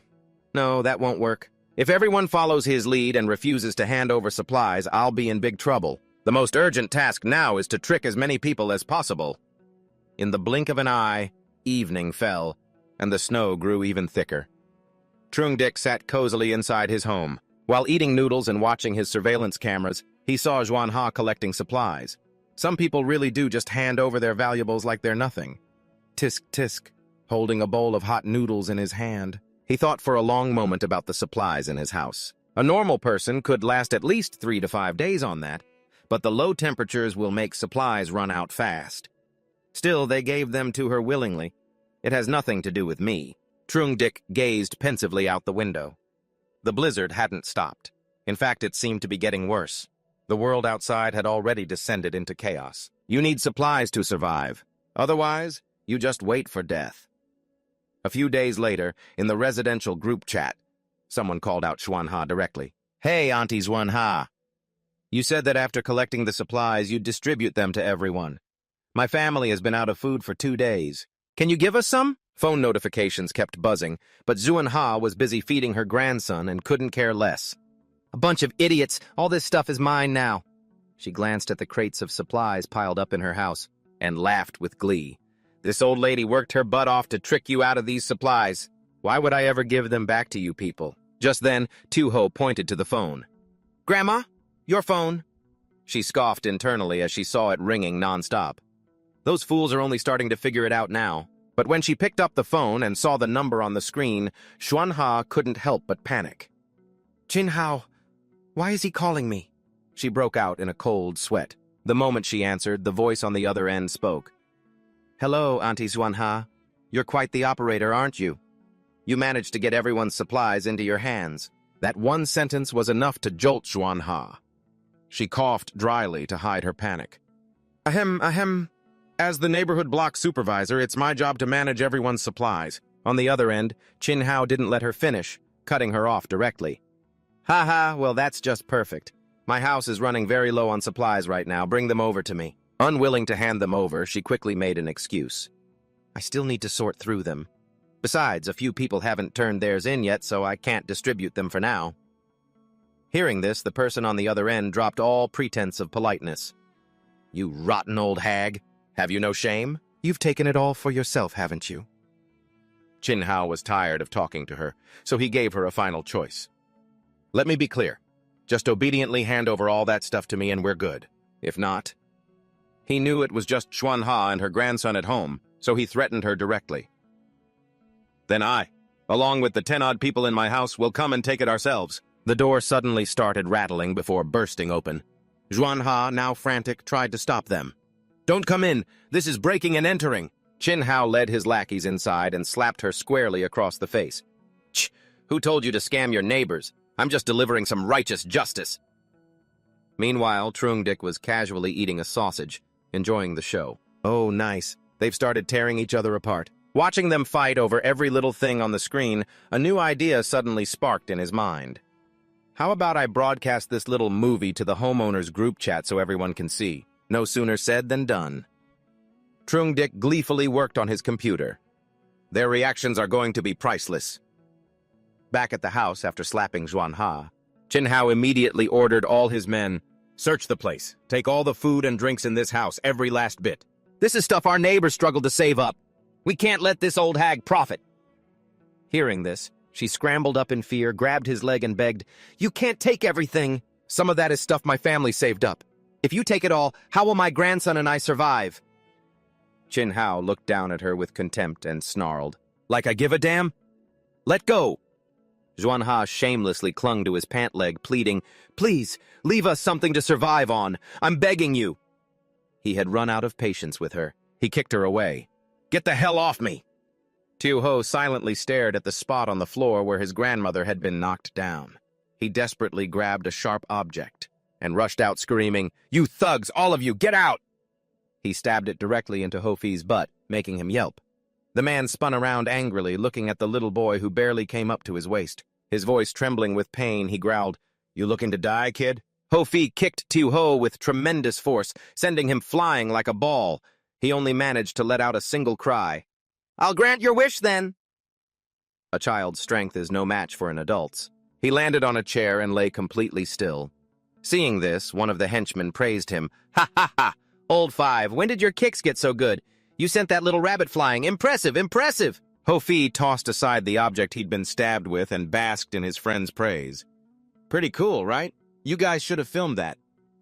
Xuanha tremblingly crawled over to her grandson. She didn't dare touch his wounds. She could only call out his name. "Tu-ho, my grandson." Qing Hao saw this. He felt no pity, only contempt. He spat. "Serves you right. One old, one young, both of you are worthless." He then led his gang to finish looting everything. He left, completely ignoring the grandmother and grandson. "This is the price you pay for scamming your neighbors. I was just delivering justice from above." When the surveillance footage was uploaded to the group chat, everyone gloated over Xuanha's fate. "Ha ha ha ha! The scammer got what she deserved. Our hero is so badass. For people like her, you have to be cruel." Zhang Yi read the messages flooding in from the group of neighbors. He sighed. They still didn't fully grasp the root of the problem. The homeowners weren't just mocking Sun He, but were even praising those thugs. "If it weren't for our hero, we'd have no way to deal with a shameless woman like her. Hero, just be careful. Just be... She'll report you to the police." A dangerous glint flashed in Zhang Yi's eyes as he enunciated each word. "Today, he can break into Uncle Lin's house and steal his things. Sooner or later, he'll be breaking into all of your houses." But he didn't want to waste his breath on these idiots, so he just shrugged. "Too bad it has nothing to do with me." Suddenly, his phone buzzed. A new message appeared in the homeowners' group chat. A flicker of surprise showed in Zhang Yi's eyes when he read the content of Sun He's message. "Does anyone have any medicine? My nephew was injured by Chen Zhenghao. Dr. Chu is operating on him and urgently needs medicine." Of course, he recognized the doctor's name. He was just a little surprised by her decision to save someone. Chu Keier. She wants to operate on Lin Xiaohu? In the group chat, Keier urgently announced the situation. "I've temporarily treated Lin Xiaohu's wounds, but it won't hold for long. If anyone has medicine, please come find me." According to Zhang Yi's memories, she was a doctor who had saved many people in his past life. You could call her a good person. As soon as she saw the doctor's words, Sun He immediately texted, "My Xiaohu needs medicine. I'm on my knees begging everyone for help." Zheng Hao immediately sneered. "On your knees for us? So what?" And the others chimed in with their disapproval. Seeing this, Zhang Yi couldn't help but shake his head. She's usually so aloof, yet today she's speaking out specifically to help Lin Xiaohu. Truly the heart of a healer. But even he had to wonder, what's the point of saving that kid? The blizzard continued to rage, and the world outside was paralyzed. The boy won't last long anyway. At the same time, Lemin looked at the weather outside, riddled with anxiety. "What are we going to do? The snow is already high enough to bury the first floor." Meanwhile, inside his house, Tai Jiao held his head in terror. The news said this is a blizzard that only happens once in 10,000 years. What's going to happen in the end? 1 week into the blizzard, the entire world was buried in snow. In some northern cities, the temperature even plummeted to over -100 degrees. The snowfall, after many days, hadn't let up, but was only getting heavier. This caused many cities to be completely buried, trapping residents who hadn't evacuated in time. In the neighborhood group chat, Sun He tried to use her authority to announce, "Everyone, hand over your supplies now! Otherwise, you'll be punished for violating the rules. I can pay a high price." Someone immediately jumped in. "I'll sell a pack for 1,000 yuan." But Xu Hao immediately offered more. "I'll pay 2,000 yuan. I'll buy it all." While they were all in a frenzy, Zhang Yi was simply sitting back and watching the drama unfold. It's about to get more interesting. When Lemin read Xu Hao's message, he was overjoyed. 2,000 RMB for a pack of noodles? Am I seeing things? On the other side, Honger also chimed in. "You guys, stop raising the prices of supplies like this. It's starting to scare me." This prompted Zhang Yu to jump in. "Stop messing around. Do you really think this is the apocalypse?" Shu Yin, relaxing on her bed, added, "It's just a little heavy snow. It's not like we're surrounded by zombies. Why are you all making such a fuss?" Reading her comparison, Zhang Yi silently made his own judgment. A zombie siege, that so-called extreme scenario, is child's play compared to this frozen apocalypse. With everyone sticking their noses in, Xu Hao got straight to the point. "Don't be so nosy. I have money. If you agree to sell, message me privately, otherwise buzz off. It might have seemed like a kind offer, but in reality, Shu Hao had already calculated that with the situation so dire, he had to use his money while it was still worth something to quickly get the supplies from those poor saps, from those poor bastards. Next, Yahello's desperation came through in her message. How can you be like this? Being able to buy food right now is a matter of life and death for us. But Shu Hao shot back, I'm not stealing from you. If other people are willing to sell, what right do you have to stop them? In this desperate situation, Yahello had no choice but to beg. Please, everyone, help us. My daughter is only 9 months old. I have nothing to eat, so I can't produce milk for her. But Zhang Yi saw right through her ploy. Her situation was pitiful, yes, but once someone helped her, she would latch on and never let go. Still, something felt off. He was lost in thought for a moment. In his past life, she and her daughter managed to survive for a very long time. Yahello was definitely not as helpless as she seemed. 10 days passed in a flash. Zhang Yi was currently in his home gym when his phone rang, catching his attention. As soon as he saw who the caller was, a grin spread across Zhang Yi's face. Counting the days. Most families must have run out of food by now, so these two little schemers couldn't hold out any longer, huh? So, when he answered the call, he purposely aimed the camera at the plate of food on his table. What's with the video call? You two are looking awfully thin. Bingo. Just as he'd predicted, Yu Ting and I Ning were starving. How does he still have so much food? Desperate, the two decided to suck up to Zhang Yi. How do you still have so much food? It must be so warm at your place. You're even wiping away sweat. Seizing the chance to tease them, Zhang Yi replied, It's just some junk food. If you're sad, eat it. If not, just leave it there. Not only that, he boasted even more. I have in-wall heating. This thing works great. It's so hot inside, it's almost uncomfortable. Finally, Wu Qing swallowed her pride and whined into the phone. Big brother Zhang Yi, you're so amazing, being so well prepared. I admire you so much. Can I come over to your place and see? All Wu Qing could do now was flatter him. It's been so long since we last saw each other. I've missed you so much. She still held a naive thought in her heart. Give him a little sweet talk, and she'd secure a long-term meal ticket. Hearing Wu Qing's words, Zhang Yi, despite his disgust, tried to beat around the bush. The weather is so cold. Maybe you should just stay home and rest. In reality, he was sneering inwardly. How revolting. I must have been out of my mind to have pursued her before. In the next second, Zhang Yi's expression suddenly changed. Although he didn't really know how cold it was outside, he used a provocative tone. But judging by how you guys look, the temperature must be really low. He had indeed succeeded in provoking Wu Qing. Zhang Yi, don't you go too far. We're cold and hungry, and if you're not going to help, that's fine. But you're still saying such mocking words? Not only did he remain silent, but he also blatantly exposed her. Oh? Are you done pretending? When there's something to gain, you come knocking. I don't see you sucking up to anyone else. Don't take me for a fool. Hitting a nerve, Wu Qing screamed, Zhang Yi, shut your mouth! Having achieved his goal, Zhang Yi added fuel to the fire. What's wrong with telling the truth? Why are you so worked up? We're not close. Why should I have to help you? Wu Qing was driven mad with anger. You damn bastard! While she was screaming, Zhang Yi bluntly hung up on her. Wu Qing was venting her anger by slamming her phone. You bastard! Who the hell do you think you are, daring to scold me? Having gained nothing, Ai Ning started casting blame. Well, isn't it because you couldn't lock him down in the first place? If you had, we could be enjoying everything in Zhang Yi's house right now. Zhang Yi's house. Then she pointed at Zhang Yi's photo on the screen, continuing her taunts. Now he's so much better than any rich kid, acting all high and mighty. So what if you've been exposed, acting like you're so special? In a fit of rage, Wu Qing lunged forward and punched Lin Ai Ning. You bitch! And just like that, the two of them were rolling around on the bed fighting. In stark contrast to that scene, Zhang Yi was leisurely browsing information. Tianhai City's media was broadcasting an announcement. To meet electricity demands, power will be supplied at 1:10 p.m. and 4 p.m. This can only power small wattage devices. The news anchor emphasized, currently the power plants are temporarily shut down. We hope everyone will consciously conserve electricity to avoid widespread blackouts. After hearing this, Zhang Yi assessed that the disaster was so severe that even the government couldn't hide it anymore. As usual, he checked the group chat messages, and they were all discussing the news report. Seeing that some people were still trying to make money, left Zhang Yi speechless. They clearly knew the world was facing an apocalypse, yet they still wanted to trade supplies for cash. Outside, the blizzard showed no signs of letting up. Life went on. Even with hope lost, no one wanted to die.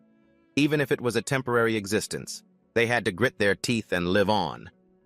At that moment, in Xuanha's home, the old woman was desperately calling her grandson's name. "Xiaohu, Xiaohu, don't sleep! If you're gone, what will I tell your parents?" Meanwhile, Zhenghao was relaxing while getting treatment.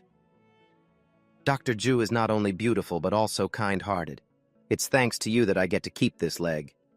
Kare ignored the compliment and got straight to the point. "After I'm done, remember to give me the supplies as we agreed." Elsewhere, Shu Hao was seizing the opportunity. "Like this, I can hold on for a while longer." Because of their earlier argument, Ai Ning sat far from her ally. "What are you going to do now? Besides Zhang Yi, who else can we count on?" Wu Qing was hatching a plan. "If this doesn't work, we'll just take out Zhang Yi and seize his house." She was now on the phone with Zhou Peng.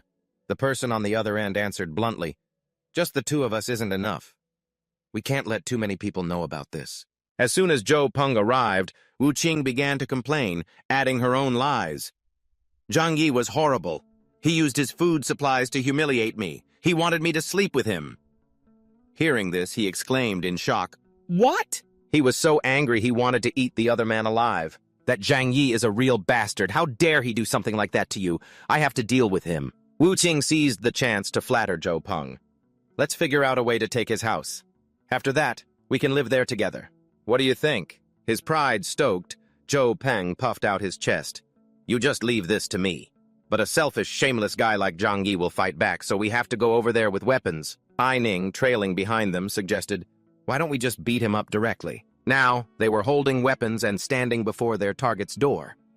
After getting into position, Zhou Peng knocked to execute their plan. Zhang Yi, are you home? It's Zhou Peng." Hearing a voice, he turned on the camera to check. What was Zhou Bang looking for him for? Zhang Yi's gut told him this guy wasn't here for anything good, and the weapons they were carrying, which immediately caught his eye, confirmed their malicious intent. Zhang Yi was furious. "Trying to take me out with just a few of you?" Seeing no response from inside, the man outside spoke again. "Zhang Yi, it's me, Zhou Bang. We're out of food. For old time's sake, since we're colleagues, how about I trade you some fever medicine for your stuff?" Suddenly, Zhang Yi's eyes landed on something. He looked at the pot of leftover food in the corner of the room. Instantly, a wicked idea popped into his head. "Fever medicine, huh? Well, that's very generous. Let me think about it for a second." Believing his prey had taken the bait, a smug look appeared on Zhou Bang's face. "No problem. We're really hungry now. We're colleagues, after all. Better you profit than someone else, right? Hurry up and open the door." While talking, Zhang Yi was busy feeding a water pipe through the crack in the door. "All right, coming right now." Hearing this, the whole group got into position, ready to attack. "He's coming!" Before they could even see him, they were sprayed in the face with filthy water. Ning panicked, looking at the gunk on his body. "Ugh, what is this stuff?" Yu Qing almost fainted on the spot when she realized. This is leftover food." With that, Zhou Bang dropped the act and showed his true colors. "Zhang Yi, get your ass out here! I'm going to beat you to a pulp!" Already furious, he was now being mocked by Zhang Yi. "Weren't you starving? I'm rewarding you with some leftovers. Aren't you going to thank me?" This threw Zhou Bang for a loop. How did he know? So all he could do was make empty threats. "You just wait! Once I get in, I'll deal with you!" With that, he slammed the doorknob violently, hoping to break in and get rid of the person inside. But when he touched the door's surface, an icy cold shot through Zhou Bang's hand. He was sent sprawling to the floor, screaming in agony. Zhang Yi scoffed. Another clueless fool. He comfortably propped his feet up on the table and enjoyed the show before him. "Me? If I don't have to go outside, I absolutely won't. I won't even take a 0.01% risk. I'll just cook you guys alive until you can't take it anymore." After successfully provoking the group, Zhang Yi was about to go to bed when a noise startled him. He reflexively jumped up and, at the same time, recognized the sound of a gunshot. This made Zhang Yi wonder. Someone in the complex has a firearm? So he grabbed his iPad to check. That's when the truth was laid bare. Chen Zhenghao. He was still alive. Through the screen, Zhang Yi could see him, and two of his lackeys were hauling supplies. In the bottom corner, there was also a small basin of water, which gave Zhang Yi a clue. After the water supply was cut, people had to go outside and melt snow to drink. He and his minions were taking advantage of this opportunity. He even had a clear grasp of the situation. A resident on the third floor would be screwed. Not only would their supplies be stolen, but they would also be eliminated. There'd be no way to hold out for long. On the other side, Hu Fei excitedly reported, "Brother Hao, it's all done." "What do we do now?" Zheng Hao came up with another plan. "Don't rush. First, let's put on a show of force for these cowards." In the homeowners group chat, he arrogantly threatened them and sent a picture for good measure. "From now on, we can't rely on anyone. Starting today, I'm in charge of the 25 apartments here. Everything is my decision. Obey me, and you'll live in peace. Otherwise, you've seen what happens." Watching his tactics, even Zhang Yi had to admit that Chen Zhenghao was quite clever. No wonder he was able to thrive in this society. However, he could see right through his scheme. He couldn't possibly handle the entire building. So, he's using the carrot-and-stick approach first, making everyone hate him but feel powerless to do anything. But it didn't stop there. Something else caught Zhang Yi's attention. A new group had been created. The frustrated residents of the complex had made their own group to expose Chen Zhenghao. "He's already robbed 3 apartments, just kicked the doors in. And one of the apartments, he just dealt with them directly with his weapon. The other 2 were scared into giving up all their food." They continued to discuss. "We have to unite and fight back against him. But he has a gun." "So what if he has a gun? If we all rush him at once, how can he possibly defend himself? So, when do we make our move?" Zhang Yi commented to himself, "Are they planning an armed uprising?" The group chat was now buzzing with plans and strategies. "We can definitely handle him. After all, he's just a criminal with a couple of goons. We need to plan this carefully." "Right. We have to use our wits."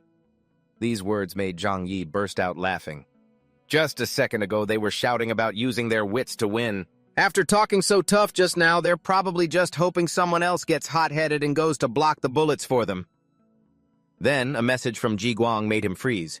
"We can't let Chen Zhenghao continue like this. If we don't, he'll take us all out. Even if he doesn't kill us with his gun, if he robs us of all our food, isn't that a death sentence?" Therefore, he angrily volunteered, "I can lead the way. Everyone, come with me and we'll go teach those animals a lesson." Seeing this call to action, the whole group immediately agreed. "I'm with you, Uncle View. Do you need weapons? Tran Chin Hao is a real piece of work. Uncle View, you should find a chance to ambush him. Don't give him any time to assess the situation. Qi Kwang can confirm they have 5 to 6 people, and they've got firearms. It's definitely not safe for me to go alone. I'll need at least 10-something young guys with me. Only then will we be safe." Things were just getting quiet, and suddenly someone pops up to object? No way. Old Man Lamb from the neighborhood committee just tricked us out of all our stuff. Who knows if this Uncle View is just like him? Furious, Lu Neem sent a voice message. "That old hag tricked us out of our life-saving supplies. If you take all the able-bodied fighters and surrender to Tran Chin Hao, then what's going to happen to the elderly, women, and children left behind?" Now the chat group is split into 2 factions, on the verge of fighting each other. Are we supposed to just sit here and wait for Tran Chen Hao's crew to come deal with us? Lu DMDM was right. Who knows if this Uncle View is a spy or not? Truong Dick looked at the chaos, completely fed up. I really expected too much from them. After that, he scooped his delicious food onto a plate. By now, Truong Ditch was so exasperated he couldn't even be bothered to read the messages. Things have gotten this bad, and they're still blaming each other. Most of these people could go to hell and still not have paid for their sins. Lost in thought, he accidentally put a spoonful of scalding soup into his mouth. So hot! So hot! In another house, a loud commotion erupted. Chin Hao was clearly holding a firearm as he gave orders. "What are you idiots doing moving so slow? Waiting for dinner? Move it!" Feeling that this act was too cruel, Tran Vu spoke up. "Brother Hao, maybe we should just stop. The other people in this building must still have food. It hasn't gotten to the point where we have to turn on our own brothers." Before he could finish, the man pointed his weapon at him and cursed, "Cut the crap! I told you to do it, so just do it. They're sick and not going to make it anyway. Why are we keeping them in the house? You want to end up like them?" Terrified, Tran Vu had no choice but to begrudgingly agree. "No. Brother Hao is right. If they're not going to live anyway, we should make use of them to help us survive." What a great idea that is. Hearing this, Chin Hao became cheerful again. "Good, as long as you understand. My good intentions weren't wasted on you."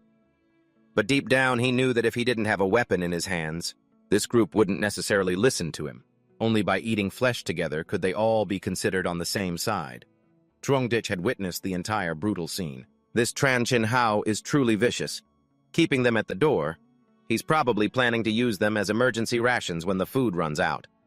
After that thought, he stretched out comfortably. If that guy ever actually makes a move on me, I'll just find a chance to take him out. The next day, the group chat suddenly exploded with messages. Everyone, please come save me. Tran Chin Hao's group is breaking down my door. Uncle View, please save me. You can't trust these people. Everyone, we have to stick together again. At that moment, Lai Hua was cowering in her house, terrified. If something happens to me, you'll all be next. The pounding on the door from outside made her heart feel like it would leap out of her chest. Soon enough, the group poked their heads inside. All Li Hua could do was plead desperately. Please spare me, the food in my house. I'll give it all to you, just please, let me go. But the vicious group still ruthlessly dragged her away. Tears streamed down Lai Hua's face as she begged for her life in vain. It seemed like she might get some sympathy, but the group chat was filled with malicious comments. Karma's a bitch, isn't it? Definitely getting what she deserves in this life. Good thing she's the first one to go under the knife. At least it buys everyone else some time. Now even Vu Tin was starting to worry. She had to think of a plan. They can turn on others, so sooner or later it'll be our turn. Meanwhile, Ngai Nin was always passive. What are we supposed to do? We can't get into the house. Trungdik will end up just like Lu Diem Diem. Vu Tin bit her nails, racking her brain. She told the people she could trust about the supplies in Trongdik's house. Let's team up and take over his house. Right after that, a notification popped up on Trongdich's phone. Welcome to the new group, Mutual Support Squad. As soon as he opened the chat, he saw a plea from Vu Tin. Trongdik, it's too dangerous outside right now. Your house has a vulnerable balcony door. We hope you'll join our team. Trongdik smirked. After seeing that Ton Tri Siu and Vuong Man had joined the chat, it seemed Phuong Vu Tin had already filled them in. Not bad. But they didn't even bother to ask who was the one that crippled Tran Chin Hao. Trongdik quickly sent a voice message. Thanks, but I'm living quite comfortably on my own. Go look somewhere else. Trongdik thought to himself, including me, do they really think this tactic will work?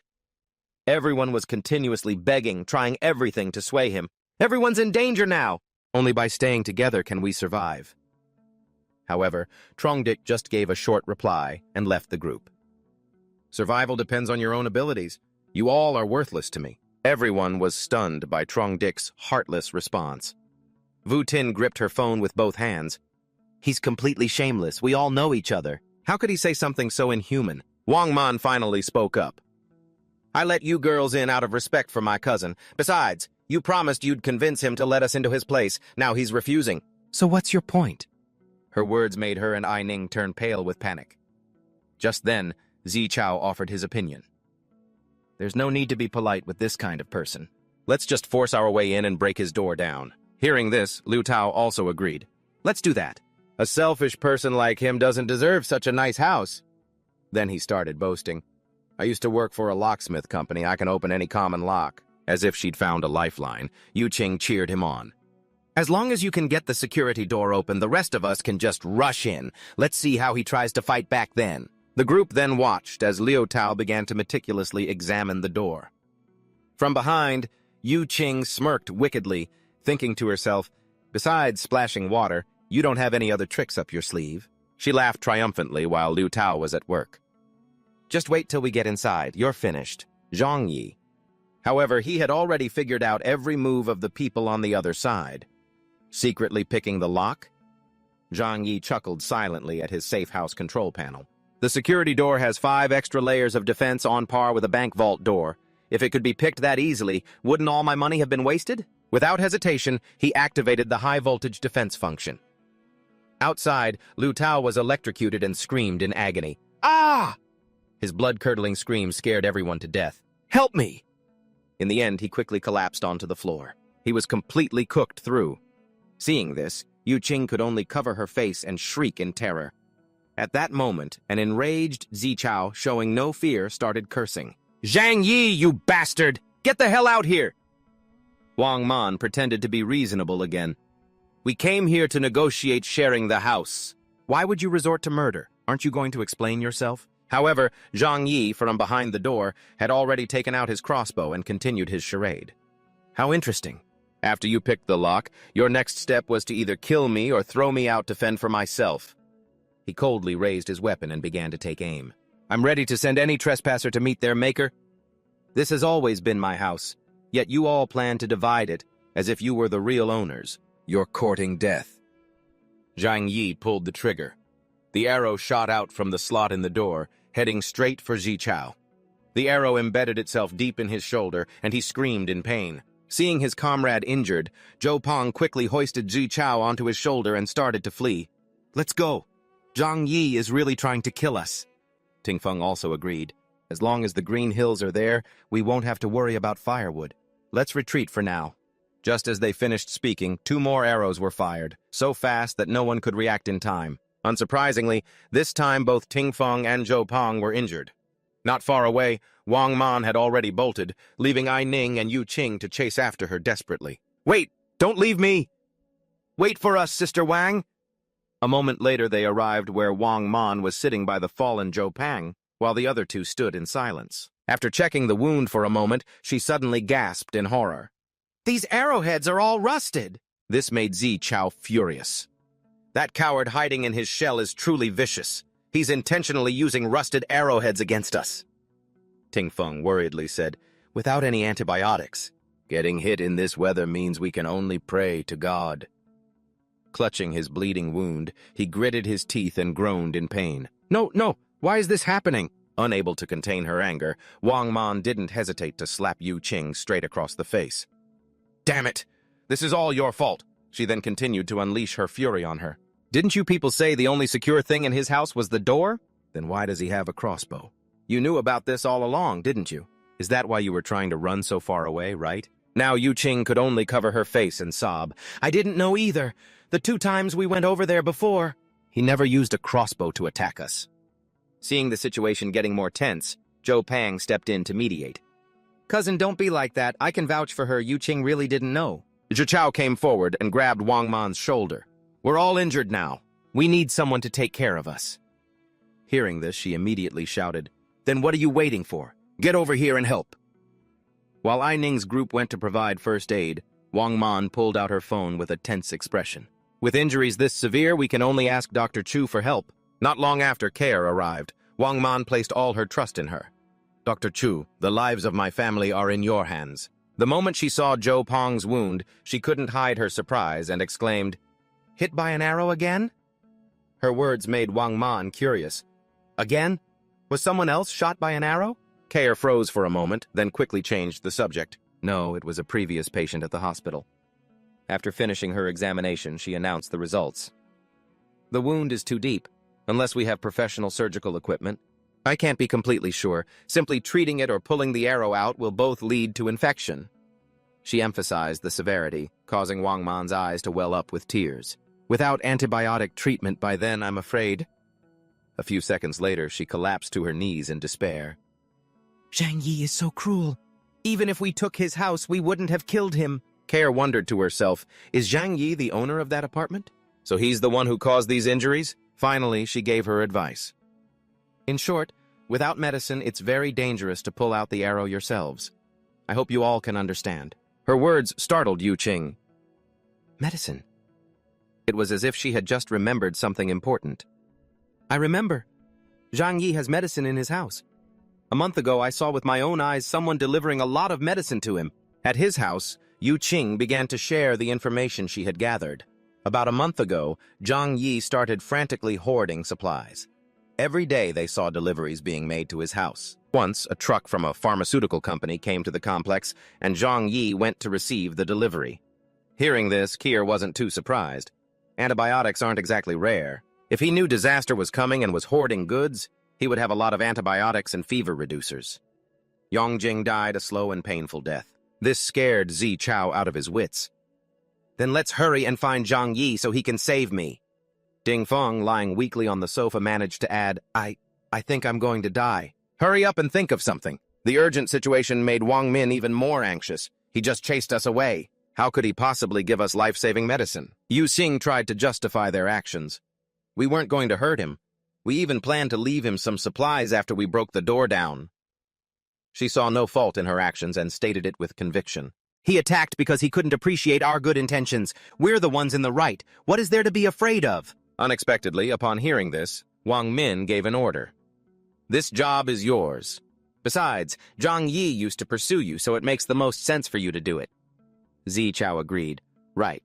If it weren't for you, we wouldn't have gotten hurt. Even Zhou Peng could no longer defend her. Yu Qing, you'll have to bite the bullet on this one. We can only protect you if we all survive. Under everyone's pressure, she finally agreed reluctantly. All right, I'll try my best.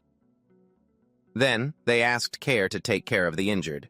Dr. Chu, please help them get the arrows out first. Just relax your hands and do it. A horrifying, pain-filled scream rang out just as Zhang Yi's voice came through the phone.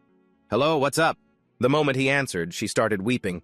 Zhang Yi, Liu Tao is dead. Zhou Peng's group, the ones you shot, they're not going to make it either. But his only reply was a mocking laugh. Ha! He's dead? So what? It was bound to happen sooner or later. At that moment, Zhang Yi was leisurely preparing a delicious dinner. Did you people really think you could survive this blizzard? As he coldly chopped a piece of bright red, blood-tinged beef, he thought, the blizzard has blanketed the city. This building has become an isolated island. The residents inside are all just trying to hold on. Once supplies run out, even if the remaining people aren't sent to their graves by Chen Zhenghao, they'll freeze to death, or starve to death, even so. Yu Qing still tried to appeal to his compassion. Zhang Yi, I know I was wrong. It's all my fault. I betrayed your sincere feelings. I'll change. Can't you forgive me? Wang Min couldn't stand watching her pathetic begging any longer. They were shot by you. We don't have any medicine left in the apartment. They're going to get infected. Didn't you buy a lot before? I'm begging you, please give us some medicine. This is taking way too long. She immediately snatched the phone and yelled, Zhang Yi! Everyone is living from one day to the next, and we have Chen Zhenghao causing trouble. Don't be so heartless. You might need us later. Her arrogant words made him laugh. Heartless. Well then, why don't you guess why I used rusty arrows to shoot them? Before she could answer, he coldly emphasized the reason. I wanted to see this exact outcome. You people getting injured, getting infected, being tormented by pain, and collapsing in despair and agony. Not stopping there, Zhang Yi continued to rub salt in the wound. So, why haven't you taken your comrade's body away yet? The hatred is endless. It helps you wait for the day you come for revenge. Wang Min tried to argue, we're not like that.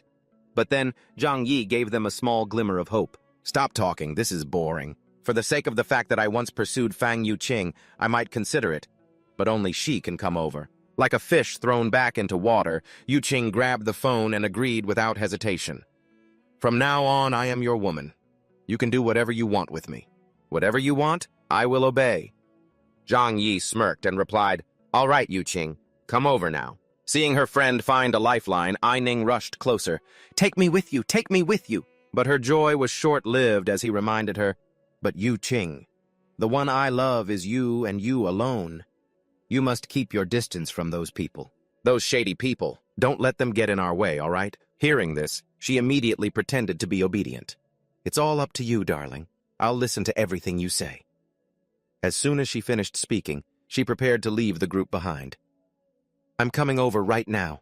Wait for me. Immediately after, Yu Qing decisively slapped away the hand of her former best friend.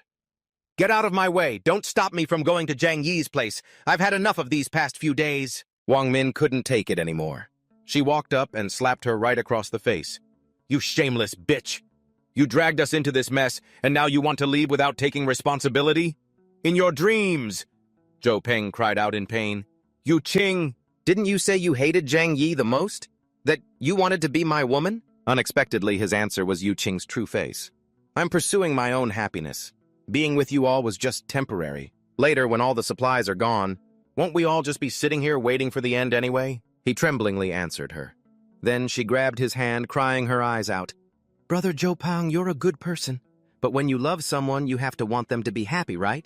Even though you've helped me before, when it comes down to it, can you really give me as much as Zhang Yi can? These words left him completely devastated. Seeing her cousin so demoralized, Wang Min came over to comfort him. Cousin, don't waste your anger on a bitch like her.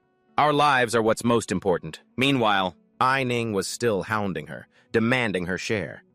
Fang Yuting, what gives you the right to hog all the benefits for yourself? Then Aining pinned Yuting down, causing her to scream her head off. Let me go, you people, let me go, let me go, let me go. Wang Min quickly told Aining to keep an eye on Yuting. You see it too, don't you? This woman only thinks about herself. She never gives a damn about anyone else. Watch her for me. Don't let her escape. At that moment, Care had just finished giving everyone first aid. What I just did was only a temporary fix. If we don't get some medicine, there's a high chance of infection later on. Everyone should prepare themselves for the worst. Suddenly, Ji Chao had an idea. I still have a way to deal with Zhang Yi. Wang Min turned back, intrigued. What is it? He gently pushed up his glasses and began his analysis. Zhang Yi's house has a fireplace built into the wall. He stockpiled a lot of fuel, and he has a ton of food in his apartment, too. Seeing that no one had any objections, Ji Chao continued, So why don't we leak this information and let the whole building know? That way we can also get a piece of the action. Feeling her own interests were threatened, Yuting immediately objected. You people are too shameless. I'm going to be living with Zhang Yi. If you guys do this, what's supposed to happen to me later on? Immediately, Wang Min raised her hand to slap her. This is all your fault, and you still have the nerve to stand here and run your mouth, you bitch. However, before she could strike, Zhou Peng stopped her. Stop! Hearing this, Wang Min became even more furious. She's the one who got us into this mess, and now she wants to run into another man's arms. What's there to even like about her? But he still did his best to protect Yuting. Don't talk about her like that. I truly love Yuting. Sooner or later, she'll love me back. Then he even turned back to comfort her. Don't be afraid. I'm here. Wang Min gritted her teeth and turned away. Useless simp. Let that bitch run your life into the ground for all I care. Without hesitation, she spread the news to the whole building. Hey neighbors, I just found out that some people are still living happily like nothing's wrong. This kind of selfish behavior is truly and utterly shameless. Zheng Hao and his cronies read Wang Min's messages, practically drooling with greed.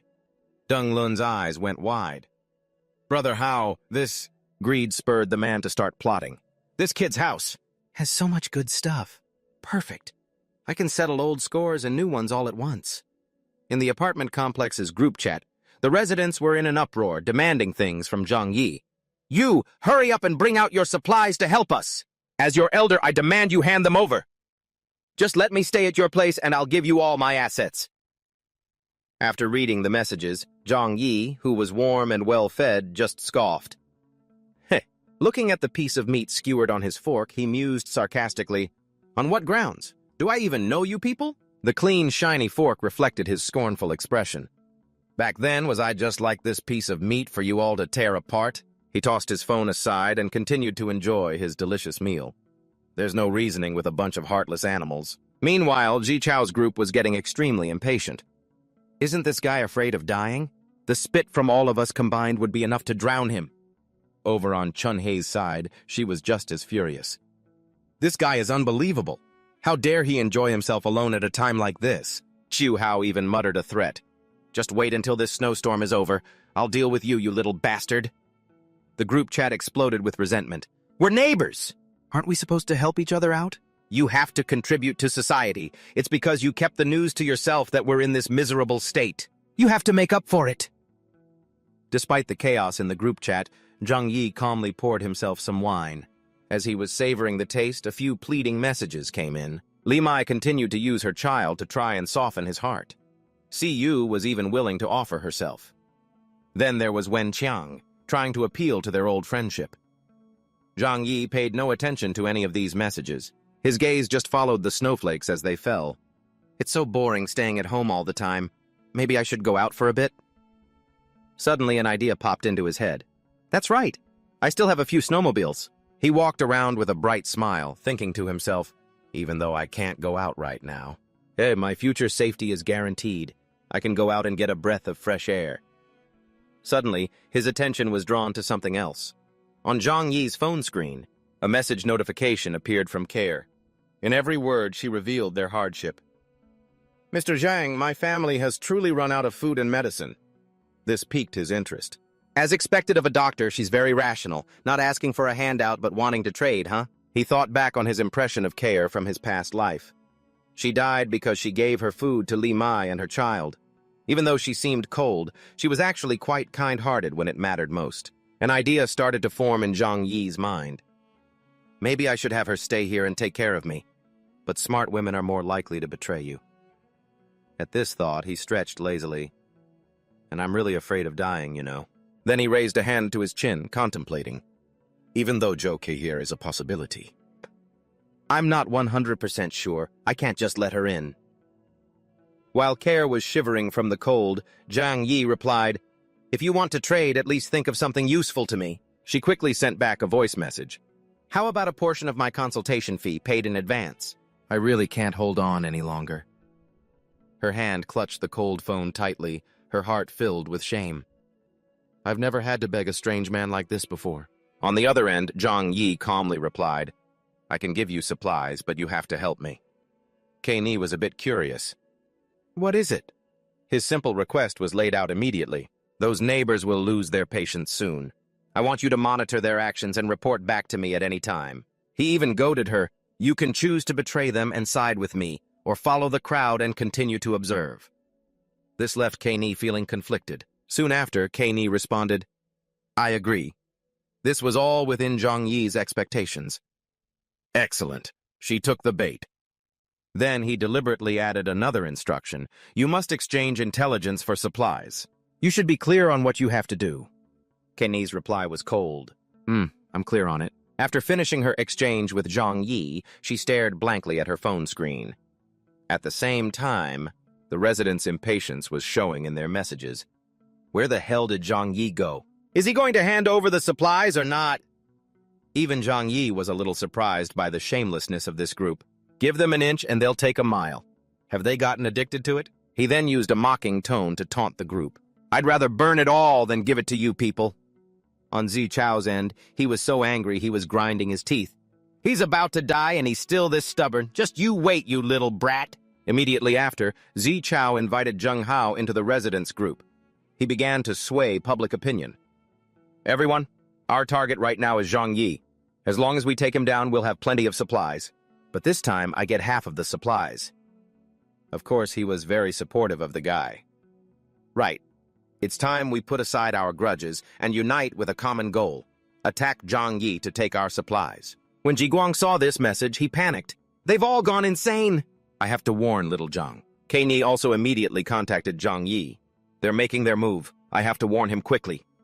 She sent him a warning message. They're on their way to your place. Despite this, he didn't seem flustered at all. I know. The situation was so serious that Kei was getting anxious on Zhang Yi's behalf. They've gone crazy after watching that video. Aren't you going to do something? Seeing how panicked she really was, he sent a reassuring message. Don't come over here this time. I'm only saying this once. He already had a gun in his hand. Now, let's wait for the show to begin. Meanwhile, the residents were heading to Zhang Yi's place, carrying clubs and shouting, Zhang Yi, with this weapon in hand, I'll kill you. Not only did they feel no guilt, they even cursed him. Beat that selfish bastard to death. He deserves this. They gathered together, ready to break down the door. Zhang Yi, get the hell out here. This is your last chance. Once we break in, it'll be too late for anything. Through the surveillance monitor, Zhang Yi saw everything. Sun Zi Chao and Chen Zhenghao, what great teammates, using you all as cannon fodder. Then he pressed a button with a lightning bolt symbol. At that moment, a resident was about to smash the door with a club. Zhang Yi, get the hell out here for me! The instant his makeshift hammer touched the door, his entire body was racked with violent electric shocks. It wasn't just him. Anyone standing nearby was also electrocuted. One of them realized what was happening and yelled, It's high voltage! Get back! Just as the current stopped, the unlucky group of people lay unconscious on the ground. This made all the remaining residents' faces turn pale with fear. They immediately turned to report to Zheng Hao's group.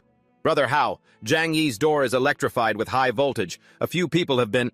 Obviously, the guy couldn't care less about whether they lived or died.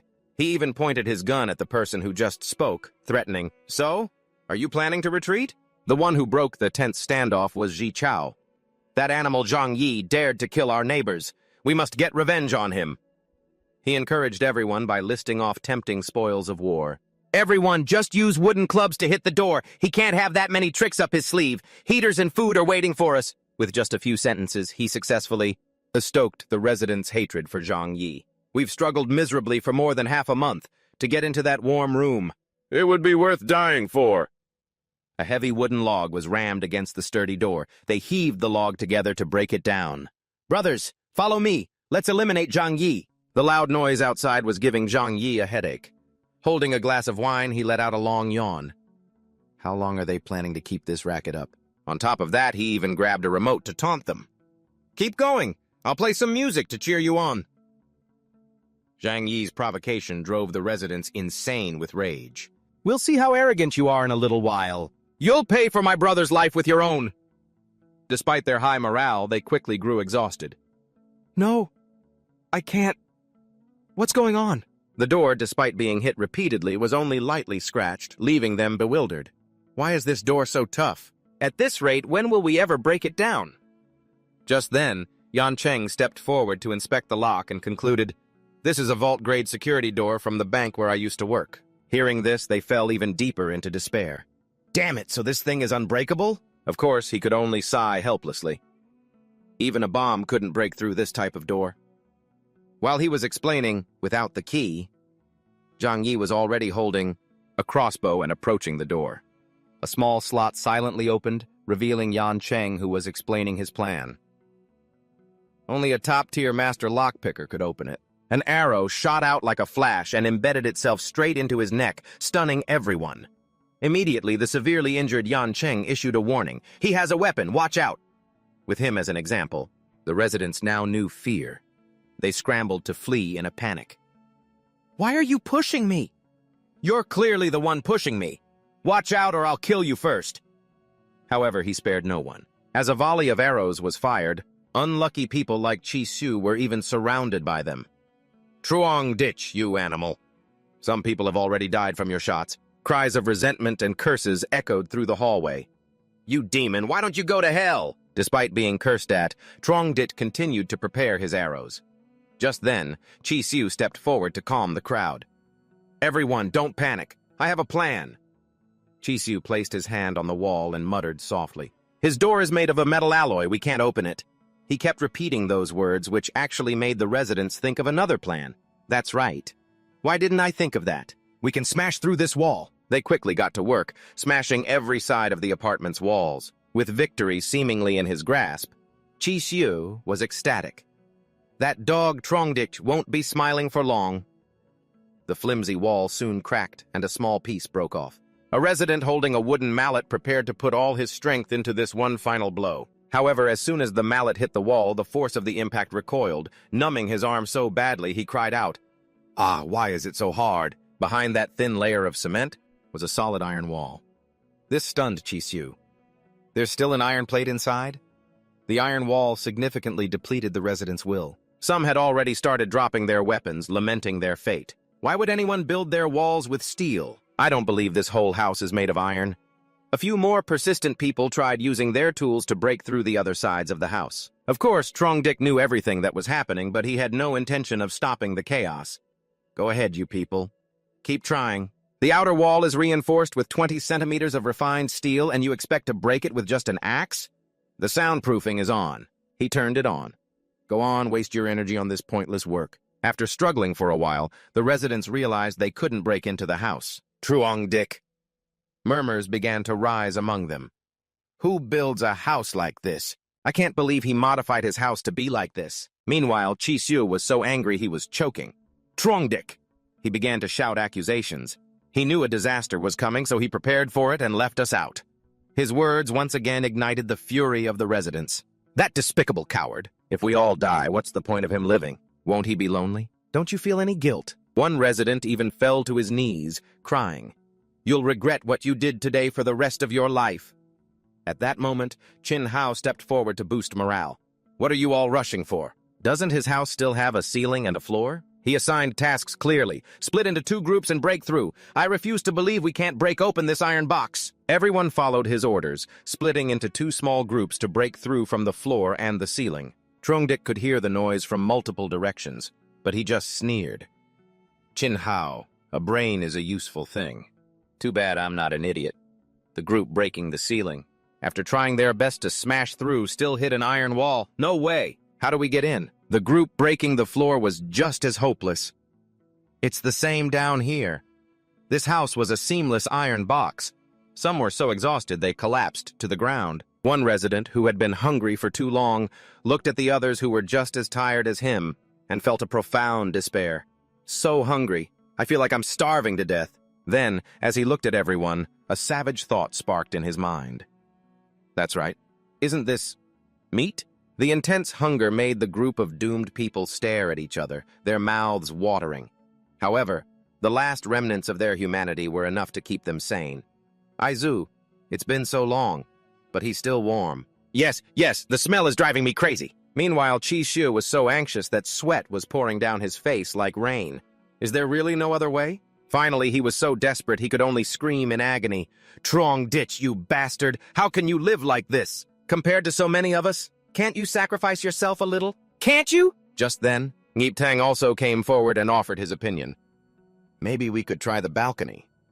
6Y had the same idea. He renovated the floor-to-ceiling windows on the terrace. They were replaced with a single large pane of transparent glass. Maybe there's a chance to break in there. Those words once again ignited hope and stirred excitement in their hearts. The windows! If there's a window, there must be a way in. He can't have sealed everything. As long as there's one window, we can get in. Ha ha ha ha!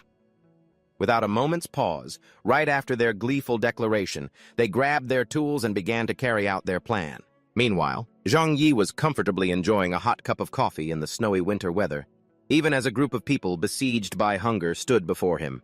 He calmly pondered that if there really were zombies, they would witness a chaotic scene just like this. But in the end, he was still relaxed, musing that it would probably be just like this crowd is now. At this moment, they erupted with curses. I'm gonna smash this glass! You're dead, you selfish, worthless bastard! Greed mixed with resentment filled every single word they hissed. You don't have much time to act crazy. Today is the day you die. All that delicious food will be mine. It'll all be mine.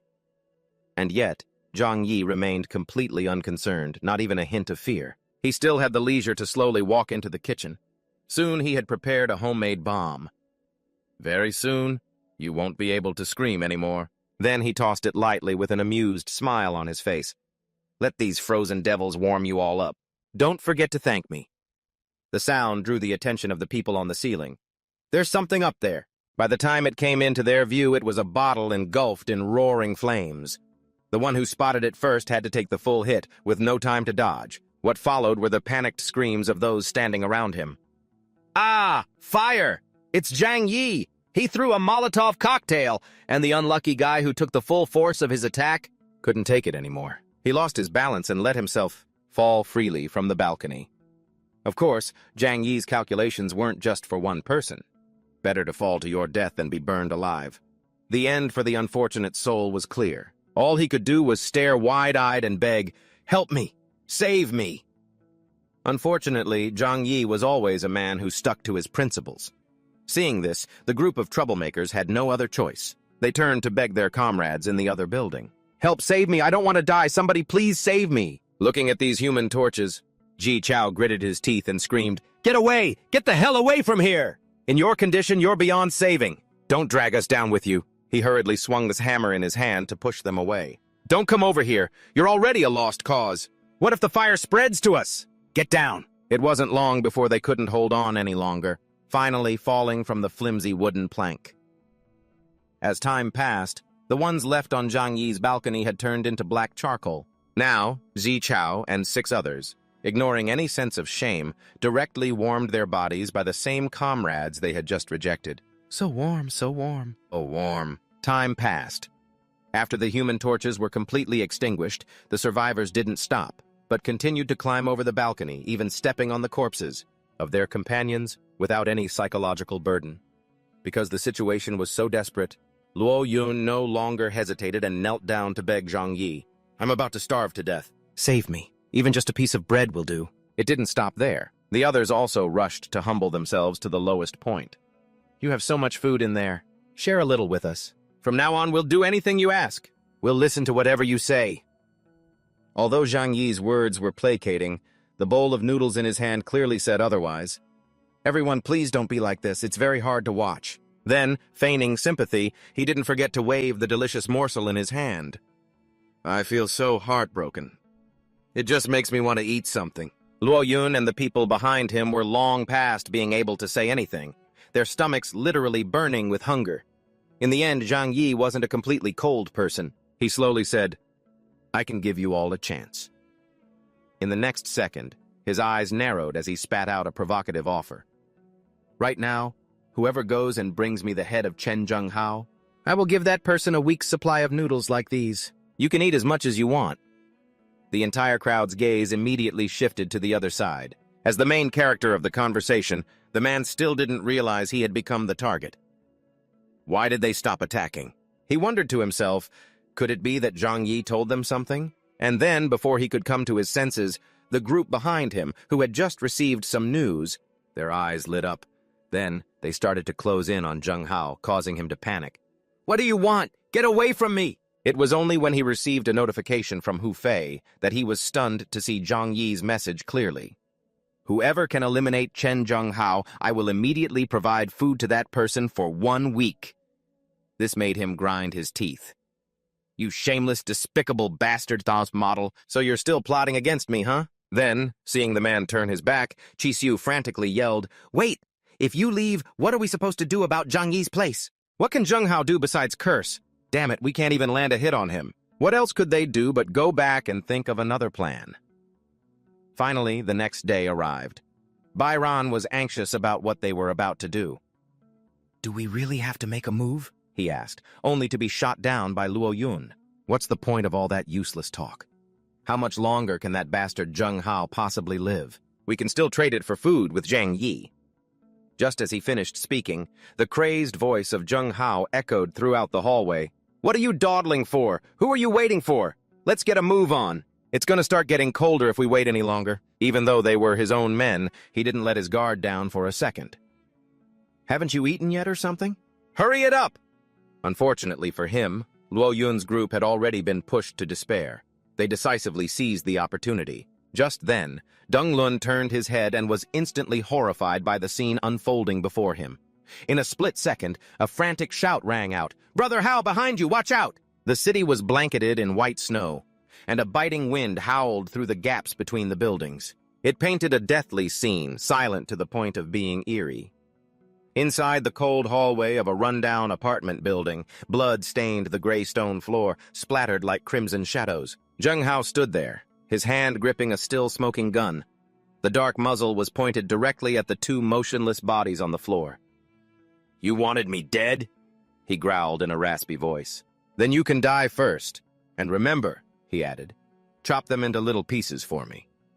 His men held their breath as they dragged the bodies away. Long, dark streaks of blood stained the floor. Suddenly, one of them gasped, his eyes wide with horror as he stared at Zheng Hao's back. "Brother Hao! They got you from behind!" A deep gash was visible through his thick puffer jacket. Blood began to seep through the fabric. He just frowned in annoyance and clicked his tongue. "Ch!" With no other choice, he let Chen Yu help him as he staggered inside and pulled out his phone. His voice was ice cold as he spoke into it. "Dr. Chu, I've been injured. Get over here and patch me up." In a clean, quiet room, the dim yellow light cast a glow on Kair's pale face as she disinfected and dressed the wound. "I'm not doing this for free." Zheng Hao smirked, his tone casual. "I can give you a share of these things." She trembled slightly, her hand pausing mid-air. "I don't need it. I'd rather die than touch any of that." Zheng Hao laughed as if he'd just heard the funniest joke in the world. "Oh, I couldn't let you do that. In this world we live in now, having a doctor around is pretty important." When she was finished, he even had the nerve to gently stroke Kair's cheek, his voice deceptively sweet. "Don't you worry. If a day ever comes when I have to sacrifice you, I'll make sure you're the last one to go." Kair's face went cold as she slapped his disgusting hand away. Just then she saw Deng Lun and Hu Fei approaching, their faces twisted into vile sneers. She clutched the strap of her medical bag, wary. "What do you want?" Zheng Hao casually put his coat back on and loaded his gun, his voice indifferent. "Nothing. But you're not leaving until my wound is healed." They left Kair huddled in a corner, hugging her knees, and gathered to discuss the situation. Zheng Hao was the first to speak. "This can't go on. That Luo Yun's crew dares to fight back now. It puts us at a huge disadvantage."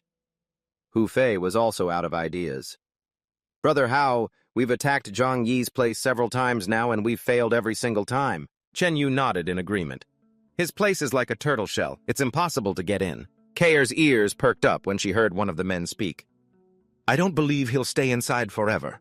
We should move into the apartment next door, watch him in shifts, and wait for an opportunity to take him out." She quietly got up and tiptoed toward the door.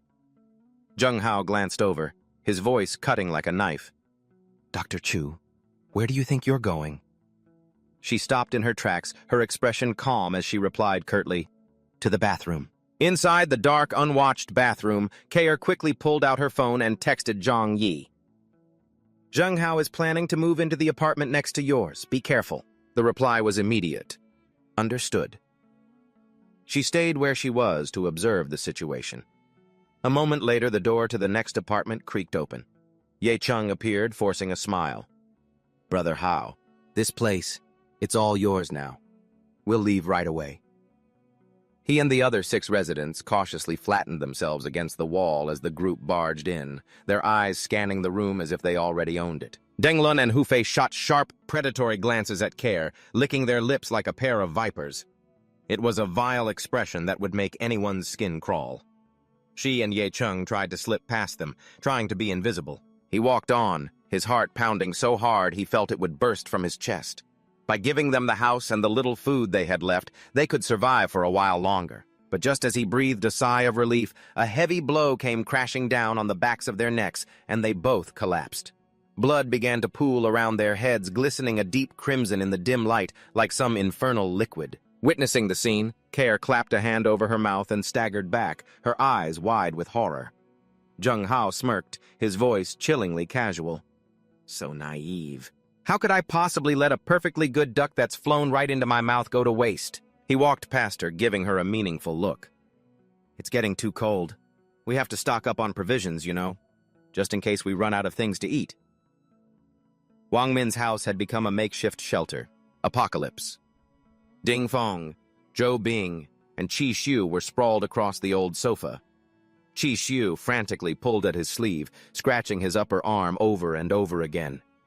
"What the hell is going on? It's so itchy." His skin was covered in sores and blisters. Patches were peeling off, oozing blood as if his very flesh was being flayed. His face was ashen, and sweat poured down his face. His lips trembled, his eyes wild with panic. "No, don't do this!" He suddenly collapsed onto the floor, his entire body shaking uncontrollably. "I don't want to die! I don't want to die yet!" Ding Feng and Zhou Bing were also deeply worried. The air in the room grew thick, as if the specter of death itself was lingering there. Ding Feng clutched his head, curling into a ball and whispering in a desolate tone, "It's over. We're all done for. We're all going to die." Zhou Bing scrambled frantically toward Wang Min. Cousin, please, go beg Zhang Yi again. We can't let this go on." "Are all 3 of us going to die?" He waved his hand dismissively, avoiding my gaze. "I'm out of options. You're on your own." A few days later, inside a small room, Zhang Yi sat in front of a tablet, a look of amusement on his face, as if he were watching a fascinating play, after they had been squatting for days without success. "What's he planning now?" On the screen, Chen Zhenghao was pointing a gun at a group of people, his voice roaring with authority. "All of you, listen to me and do as I say. As long as you cooperate fully, we can still survive." He looked calm, but in reality, he was panicking. He didn't have much ammunition left, and all the food they had managed to steal these past few days was gone. He had to guard against outsiders while also being wary of his own subordinates turning on him. He had to capture that damn turtle, Zhang Yi, as soon as possible. Meanwhile, Zhang Yi leisurely chewed on some corn, his eyes glued to the screen. He's afraid of being betrayed by the people he's threatening, and also of being attacked by other groups. Suddenly, his phone vibrated. He glanced at the screen and answered. The voice on the other end was trembling, whispering as if afraid of being overheard. Are you okay?" It was Kair. She avoided the guard's line of sight, keeping her voice as low as possible. "Chen Zhenghao and his men, they've all gone insane. Right now, all the food is gone. They're gathering everyone who can still fight in their apartment, breaking into the homes of the weak, destroying and looting everything." She swallowed hard. Trying to suppress the nausea rising in her throat, she continued, "These past few days, they've been hunting people every single day. As soon as they find someone's home, They attack, then they kill the person, and then they use the body. Care's face was pale and gaunt from hunger and fear. I haven't eaten in 2 days. I feel like I'm going to starve to death. Zhang Yi, can you still save me? Zhang Yi didn't answer right away, falling silent. Keeping Zhu Care alive was still useful. A chief physician from the Triangle Hospital wasn't easy to find. He couldn't just let her die like this. He quickly formulated a perfect plan. Wasting these past few days has gotten boring anyway. It's time to give her a chance to prove her loyalty, and serve Chen Zhenghao a heavy blow at the same time. With that thought, he immediately stated his condition. Help me with one thing. If you succeed, I can let you live. Suddenly, frantic banging erupted from outside the door, as if trying to tear it off its hinges. Zhou Bang screamed madly, "Zhang Yi, get out here! All you do is hide in your house all day! You're a useless, cowardly piece of trash!" He remained behind the door, calm to the point of being cold. His voice was like a knife, cutting into Zhou Bang's twitching nerves. "Zhou Bang, that infection doesn't feel too good, does it?" He froze, his breathing hitched. Zhang Yi continued his clinical description. "After the tetanus bacteria from that rusty rebar entered your wound, it was like maggots finding a rotting corpse. It started multiplying like crazy, eating your flesh and blood, and finally traveling through your veins all over your body." Zhou Bang lost his mind, his pupils shot with blood. "Ah! Zhang Yi, I'll fucking kill you! You—" But Zhang Yi remained calm, intentionally provoking him further. "Either way, there's no doubt you're going to die. There's no cure for a late-stage infection. So while you're not dead yet, why not do something you never dared to do when you were alive?" Zhou Bang's emotions were in turmoil, like a raging tide. He nodded slowly, spitting out each word. "You're right." Zhang Yi's words pierced deep into Zhou Bang's mind like poisoned needles. He staggered against the wall, his thoughts in chaos. "I'm going to die. Going... What's there to be afraid of anymore?" He dragged his heavy feet, slowly making his way to a dark room. As the door opened, he whispered, calling her name, "Yu Qing." Seeing him suddenly collapse to his knees on the tiled floor, she recoiled in fear, defensively crossing her arms over her chest. Zhou Bang, what are you doing?" His gaunt, trembling hand reached out and took hers, his eyes pleading. "Yu Qing, will you marry me?" She covered her nose and quickly turned away to avoid the overwhelming stench. "No, I don't want to."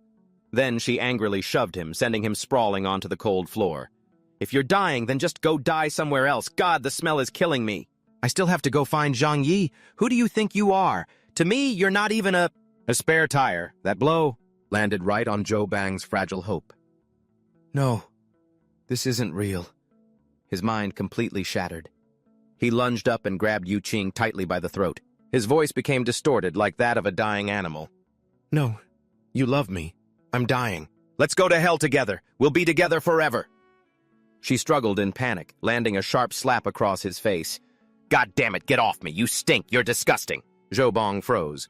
His face went rigid, his eyes empty with disbelief. How dare you say I stink?" In his last moment of sanity, he roared madly and pinned Yu Qing down. "I'll give you something to complain about. Isn't this all your fault?" Yu Qing choked out, her voice a mixture of indignation and despair. "You're the useless one, and you're blaming me? You're just a worthless, cornered dog lashing out." In another room, Care paced back and forth, her heart burning with anxiety. "It's dangerous, but I promised Zhang Yi if I don't do this, I'll definitely die at their hands." After careful consideration, she made her decision. "I'll help him." Zhenghao laughed smugly, a satisfied look on his face. "Ha ha ha! I knew you couldn't hold out!" Care straightened her back, her eyes filled with determination. "I don't want to die. I want to live." Satisfied, he waved his hand and ordered, "All right, go help him." Zhen Yu pointed to the kitchen counter, demanding, "The axe and the firewood are over there. Chop it up for me." She immediately obeyed, meekly picking up the axe. When she showed signs of being distracted, he warned her. "Watch it! Don't let the fire go out!" Care lowered her head. "Yes, sir." But inside, she was silently calculating. "Good thing they're not suspicious of me. Now should be my chance to make a move." When no one else was around, she quickly took out a small vial and secretly poured it into the bubbling pot of broth. The faint smell of the medicine blended with the aroma of the soup, leaving no unusual trace. She bit her lip and covered her mouth to keep from vomiting at the mixed smell, then stirred it evenly. The 5 men, including Zheng Hao, gathered happily around the table. He leaned back, scooped up a spoonful to taste, his eyes filled with satisfaction. I never thought the day would come when Dr. Ju would have to join the likes of us. Care held her bowl, pretending to be scared. I'll go eat in my room. One of the men commented arrogantly, Brother Hao is right. Even a great beauty has to stoop low when she can't stand the hunger anymore. She quietly left the room and gently closed the door. In total, she had used more than half a bottle of sleeping pills. One pill could make a person fall into a deep sleep for half a day. Now her heart pounded in her chest, a testament to her nervousness. All she could do now was wait and pray they wouldn't realize that the pot of soup had been tampered with by her. In less than a minute, the effects were obvious. Hu Fei's voice grew softer and softer. How, why am I so sleepy today? Qin Hao also started to doze off, his head leaning against the back of his chair. You've had a full meal. Don't you want to sleep? Han Yi hid behind the wall, observing the situation.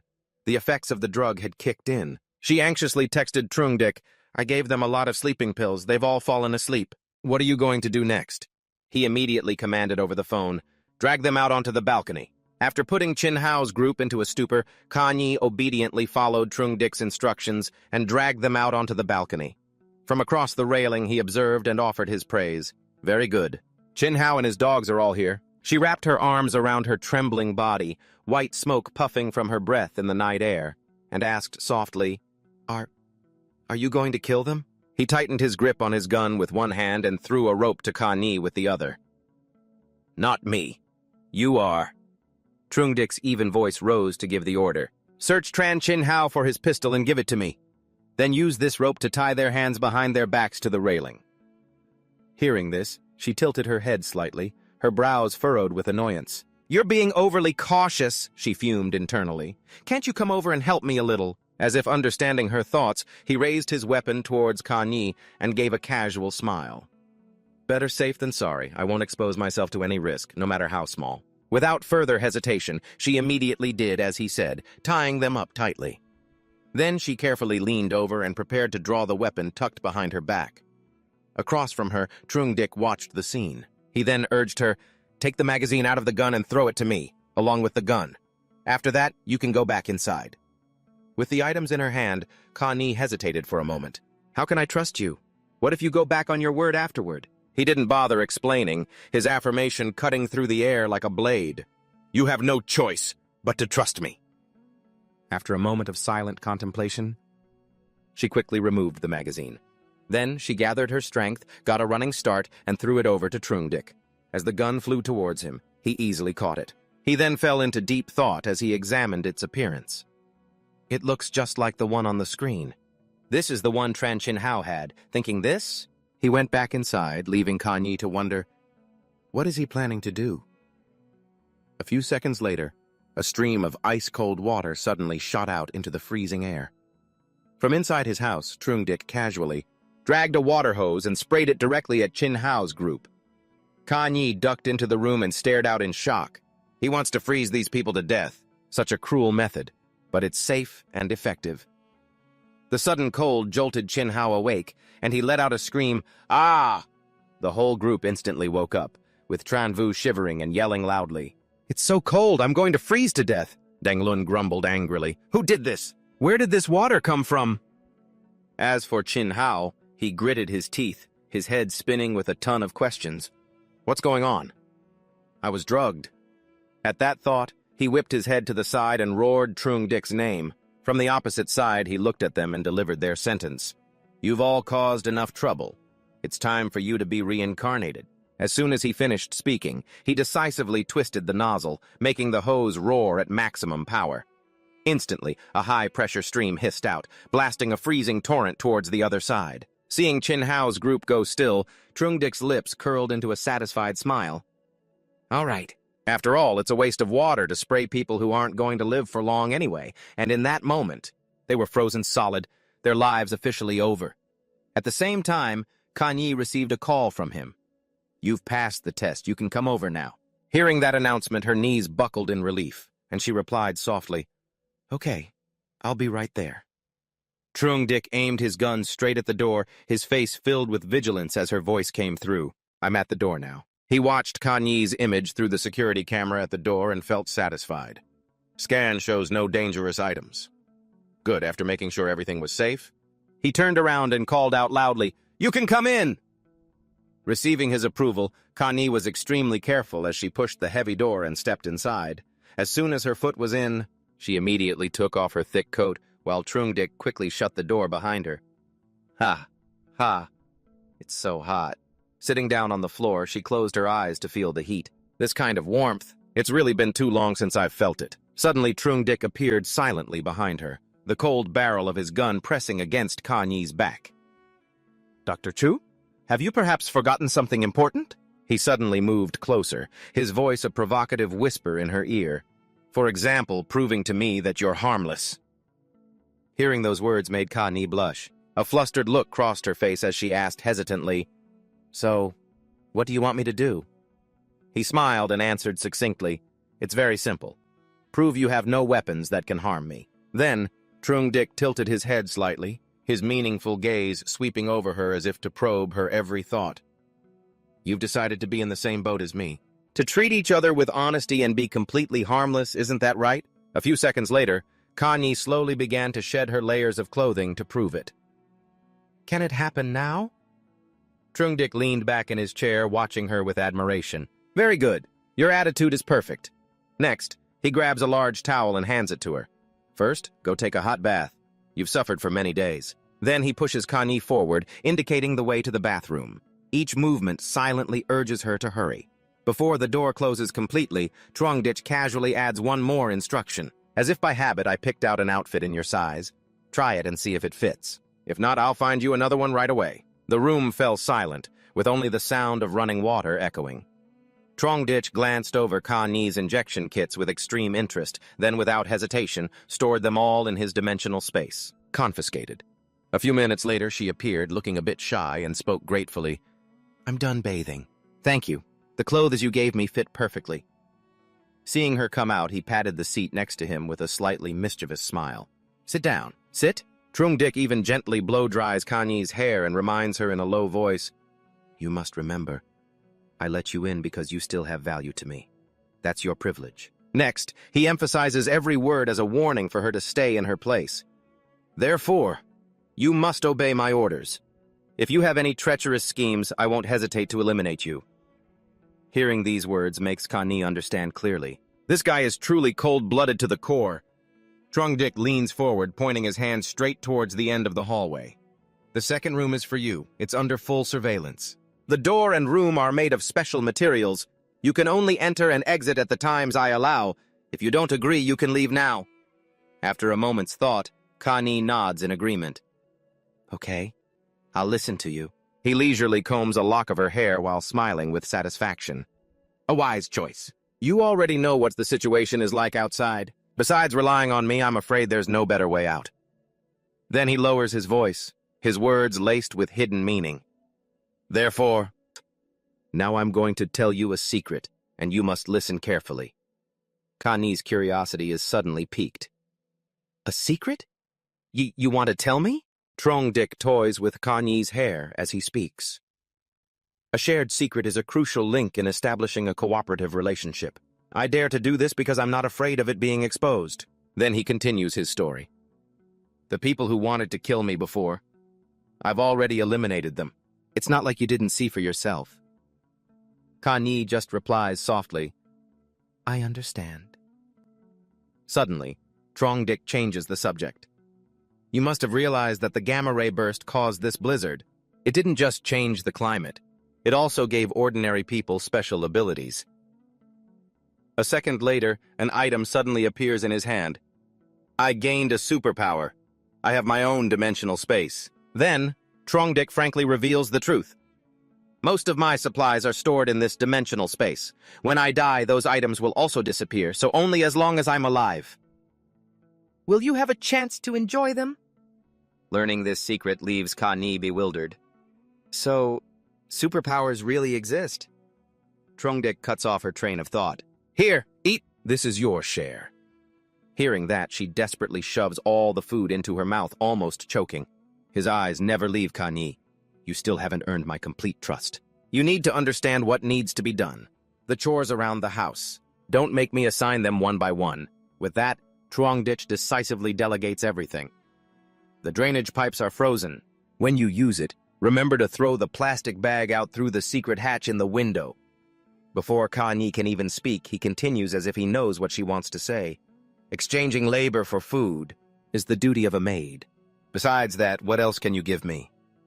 She replies in a shy voice, I understand, master.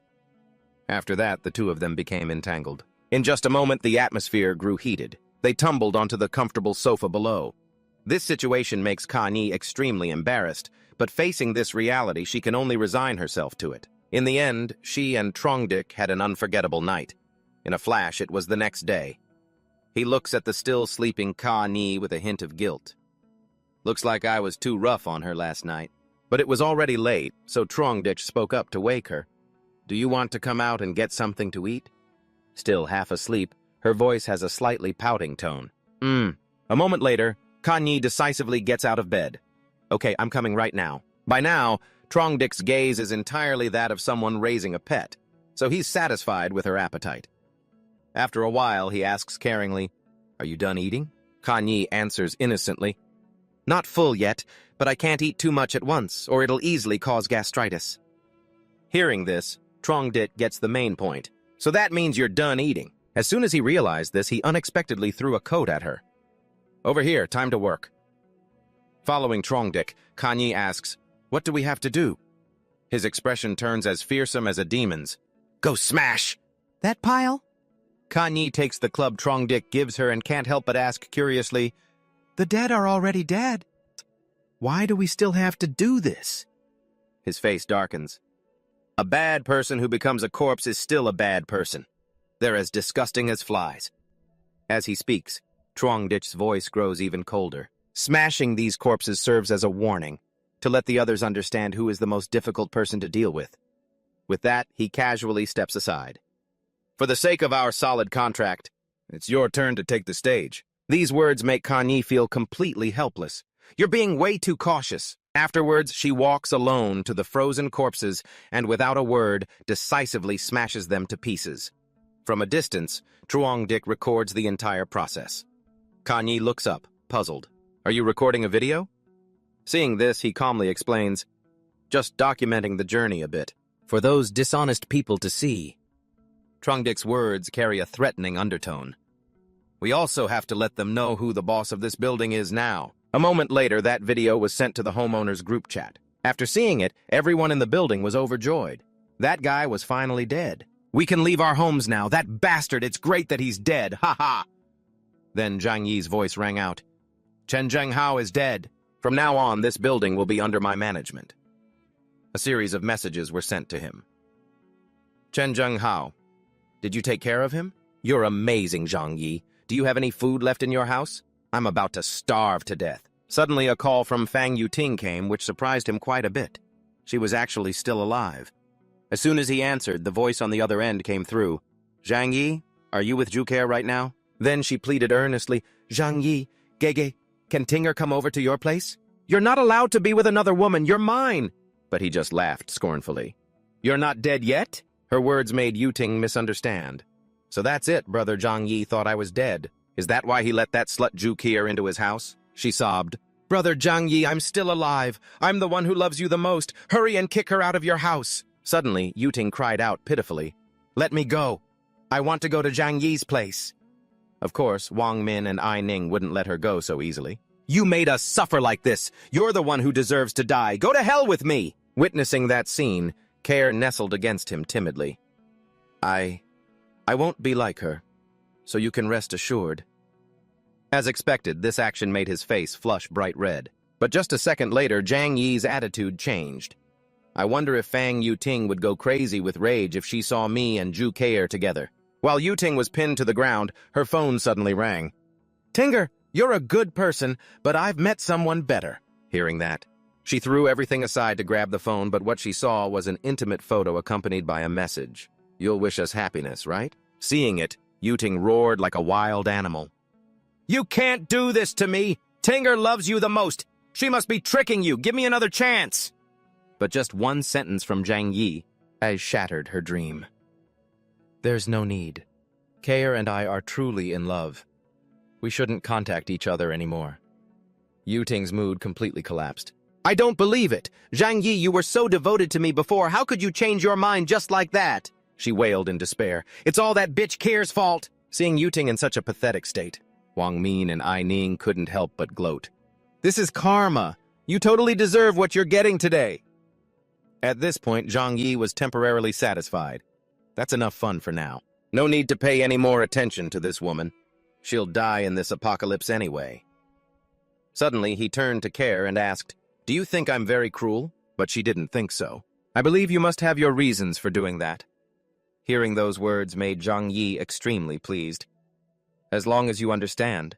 A little while later, Kair finished cooking the meal and announced, Lunch is ready. However, Zhang Yi didn't eat right away, but carefully tested the food she made first. You taste it first. Suddenly, a threatening message was sent to Sun He, threatening everyone to send food or she would shoot them. Meanwhile, as Kair ate, she thought, Is he afraid I poisoned the food? Suddenly, Zhang Yi spoke up. I remember the first person Chen Zhenghao shot was Auntie Lin. It's a miracle she's survived until now. Seeing his interest, she began to recount the story. At first, when I went to examine Lin Xiaohu, I felt sorry for them. So, I gave them some supplies. His expression immediately darkened. That reaction made Kair extremely scared. The blizzard had just started back then. I thought it would be over quickly. Now that I know the situation, I definitely won't be so careless again. However, Zhang Yi's expression still hadn't softened. That's not the issue. He continued to interrogate her. The supplies you gave them must have run out long ago. What has she been relying on to survive until now? At this point, Kair explained in a fluster, Lin Xiaohu, because there was no medicine. He died about 10 days ago. After hearing this, Zhang Yi just scoffed. So that's how it is. Unexpectedly, a loud laugh came from outside.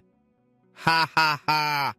Luo Yun's laughter didn't stop, echoing mournfully. Even as he was about to hit the ground, he still welcomed it with glee. Witnessing that scene, Kair could only sigh. When will this snowstorm ever end? But Zhang Yi was incredibly calm. Who knows? As long as we can survive, that's all that matters. Suddenly, his device vibrated. Zhang Yi quickly answered the call. Hello? Geguang from the other end of the line shyly asked, Zhang Yi, haha. Nephew, are you still doing okay? Zhang Yi replied in a generous voice, Uncle View, no need to be so formal with me. Just say what's on your mind. If I can help, I'll definitely do my best. But in his heart, he was calculating. Uncle View is a good person, and he's skilled in martial arts. If I win him over now, he'll work for me later. On the other end of the line was the sound of Tang Bao crying loudly. Wah! Hearing this, Geguang was extremely worried. Tang Bao has a fever. We don't have any medicine in the house. Me and the kid's mom are going crazy with worry. Then he hesitated before asking Zhang Yi, Nephew, do you have any medicine at your place? He didn't answer right away, but thought in silence. Uncle View has been single his whole life. Xie Li is young and has a good figure. She probably approached him herself. He couldn't control himself, and after giving it some thought, Zhang Yi put on an act. I've still got a few boxes here, Uncle. Just come by and pick them up later. Keguang was overjoyed to hear he could get help. Zhang Yi, how can I ever thank you? He then promised, If you ever need anything, I'll be there for you, no questions asked. Hearing this, Zhang Yi smiled warmly. There's no need to say that. Uncle Wei, you're closer to me than family. Then he urged, Don't be so formal with me. Hurry up and come get the medicine. After the call ended, Zhang Yi's expression immediately changed. That Xie Li is really something else. Out of all those people, she was the only one who found the best option. Suddenly, Kair, who was beside him, spoke up. Are you and Uncle Wei really that close? But he answered bluntly, In a chaotic world, people act out of self-interest. That's true even in the apocalypse. Then, Zhang Yi analyzed the situation. Uncle Wei is a decent man. Plus, he's a very strong fighter. Having him owe me a favor will come in handy in the future. Perhaps from talking for so long, his throat had gone hoarse, and he had finished his entire glass of water. After finishing his drink, Zhang Yi added, Besides, I don't want to see the good in him get extinguished in a world like this. That's an incredibly precious thing. A moment later, there was a knock at his door. Zhang Yi? It's Uncle Wei Ke Guang. Are you home, kiddo? When he saw someone else was with Ke Guang, Zhang Yi frowned. What's she doing here? Instead of going out, he called from inside, Is that you, Uncle Wei? Ke Guang quickly replied, Yeah, it's me. LeMay suddenly cut in. Zhang Yi, my Bao Bao has a persistent high fever. Please, you have to help her. As soon as she finished speaking, Zhang Yi pushed a box of medicine out. Then hurry up and give the medicine to the child. Getting sick these days is no small thing. With the box of medicine right in front of him, Ke Guang hastily picked it up, thanking Zhang Yi profusely. Thank you so much. However, LeMay still wasn't satisfied. She pleaded loudly. Zhang Yi, I'm begging you, can you please let Bao Bao stay in your apartment for a little while? Her voice grew more and more desperate. Bao Bao is sick. Please help us. This only made Zhang Yi more disgusted. This is just bottomless greed. If I let the child in, she'll just be taking advantage of the situation for her own benefit. He then put on a thoughtful expression. Miss Ji, during these extraordinary times, I can't just let other people into my home. Besides, the coal is about to run out. The temperature is dropping too. Not wanting to make things any more difficult for Zhang Yi, Ke Guang quickly tried to persuade LeMay. Zhang Yi has already been more than kind to us. Let's go back and put on some more layers. But she just snapped back at him. What do you know? Bao Bao is just a little girl. How is she supposed to endure this? Tears began to stream down LeMay's face as she cried out desperately to Zhang Yi. I'm begging you, for Bao Bao's sake and for Uncle Wei's. Please, just let her stay in your apartment for a little while. Zhang Yi continued to play his part. If this were before the apocalypse, I would have agreed in a heartbeat. But you both know. His voice dropped as he played the victim. Right now, in this very building, and everyone wants me dead so they can take my home for themselves, I'm genuinely terrified. As expected, this tactic worked on Ke Guang. He's right. Zhang Yi has already done more than enough for us. Do you have any idea how hard it is to get medicine these days? However, LeMay still tried to argue, but he let that Chu Kair stay with him. His response was blunt. Chu Kair is my girlfriend. Is that a problem? Those words struck a chord in Kair's heart. Even though he was just making it up on the spot, for some reason, she was still overjoyed to hear him say it. Not wanting to make the situation any more awkward, Ke Guang quickly urged, Let's go. Stop causing him more trouble. But LeMay stubbornly refused to leave. I know, I don't want to do this either. It's all for our child. Before he left, he didn't forget to apologize. Sorry about this, Zhang Yi. Please don't hold this against her. Thank you so much. Hearing this, Zhang Yi quickly replied, It's all right. I completely understand. A moment later, he returned inside, looking exhausted. Having Xi LeMay around is such a headache. Seeing this, Kair chimed in, Aren't there a lot of people like her out there? As soon as she finished speaking, Zhang Yi rested his head on her lap, his mood relaxing. You have a point. He then added, But my relationship with Uncle Wei is pretty good. I have to be careful, so she doesn't ruin my plans from the inside. At the same time, an argument was breaking out at Ke Guang's place. Why do you have to be so greedy? How could you ask someone to take care of our child for us? But LeMay retorted stubbornly, Wasn't I doing it for our daughter? If something happened to her, what would be the point of me even living anymore? Her words softened his heart. It's not that I don't understand, but people should at least be grateful, Ke Guang said in a grateful tone. If it weren't for Zhang Yi, I never would have thought to stockpile supplies. I have to find a way to repay this kindness. Suddenly, LeMay's attitude shifted. Actually, I don't think you need to feel so indebted to Zhang Yi. I mean, he's still on guard around you, isn't he? Then she kept nagging, saying he was probably just giving you a small favor, hoping you'd be his lackey in the future. As if that guy is actually a good person. How could someone who used such ruthless methods to kill a dozen of his neighbors be a good person? LeMay kept bad-mouthing him non-stop, saying, His apartment is huge, it wouldn't be crowded even with the two of us there. What's the big deal? At that point, Ke Guang couldn't take it anymore and yelled, That's enough! His expression turned fierce. Don't you ever say things like that again. I, Wang Ke Guang, know the difference between right and wrong. To even suspect my own benefactor. What kind of person would that make me? Seeing things had gone too far, LeMay panicked. I'm sorry, I was wrong, but I was just looking out for you. In times like these, it's not wrong to be a little more careful. To avoid another argument, Ke Guang suggested, I'll sleep in the living room tonight. You and our daughter can take the big blanket. She reluctantly agreed, and that was the end of it. Okay, I'll bring the mattress over right now. However, deep down, LeMay was still stubborn. She couldn't let it go and was determined to find a chance to get into Zhang Yi's apartment. Then she looked at Tang Bao, her eyes filled with resolve. Bao Bao, Mom and you are going to survive. No matter the cost, I don't care. By now, snow had completely covered everything. Only the tall buildings were lucky enough to survive in the vast sea of snow. Suddenly, someone was digging furiously. A moment later, the snow in front of the building began to crack. Right after, a group of people led by Tian Feng appeared. He wore a sinister smile and ordered the people behind him to head upstairs. On the way, they suddenly ran into Zhang Meng, who was carrying a bucket of water somewhere. Seeing him, Tian Feng and his gang aggressively gave chase. Don't let him get away! But before Zhang Meng could get far, he took a heavy blow to the back of his neck. After taking him down, the man turned and asked, Second uncle, what should we do? Tian Feng quickly replied, Just leave him here for now. We'll take him with us when we're done. By this time, they had reached the 24th floor. Standing before the door, he signaled, Old Lu, come over here and break it down. Hearing this, Lu Shui hurried forward. Leave it to me. He skillfully lit the fuse of a homemade explosive. After doing so, Lu Shui quickly ran for cover, shouting as he went, Cover your ears! The words had barely left his mouth when a huge explosion went off behind them, sending dust flying. The deafening sound woke Zhang Yi from a deep sleep. An explosive, right outside my door. He quickly grabbed his gun for defense, not forgetting to check the surveillance cameras in the living room and spare bedroom. Thankfully, everything inside was still calm and safe. Watching the troublemakers on the screen, Zhang Yi quietly wondered, Strangers, could they be from another building? He carefully observed what they were carrying. Their weapons are rebar, wooden planks, and axes. They even have formwork boards used on construction sites.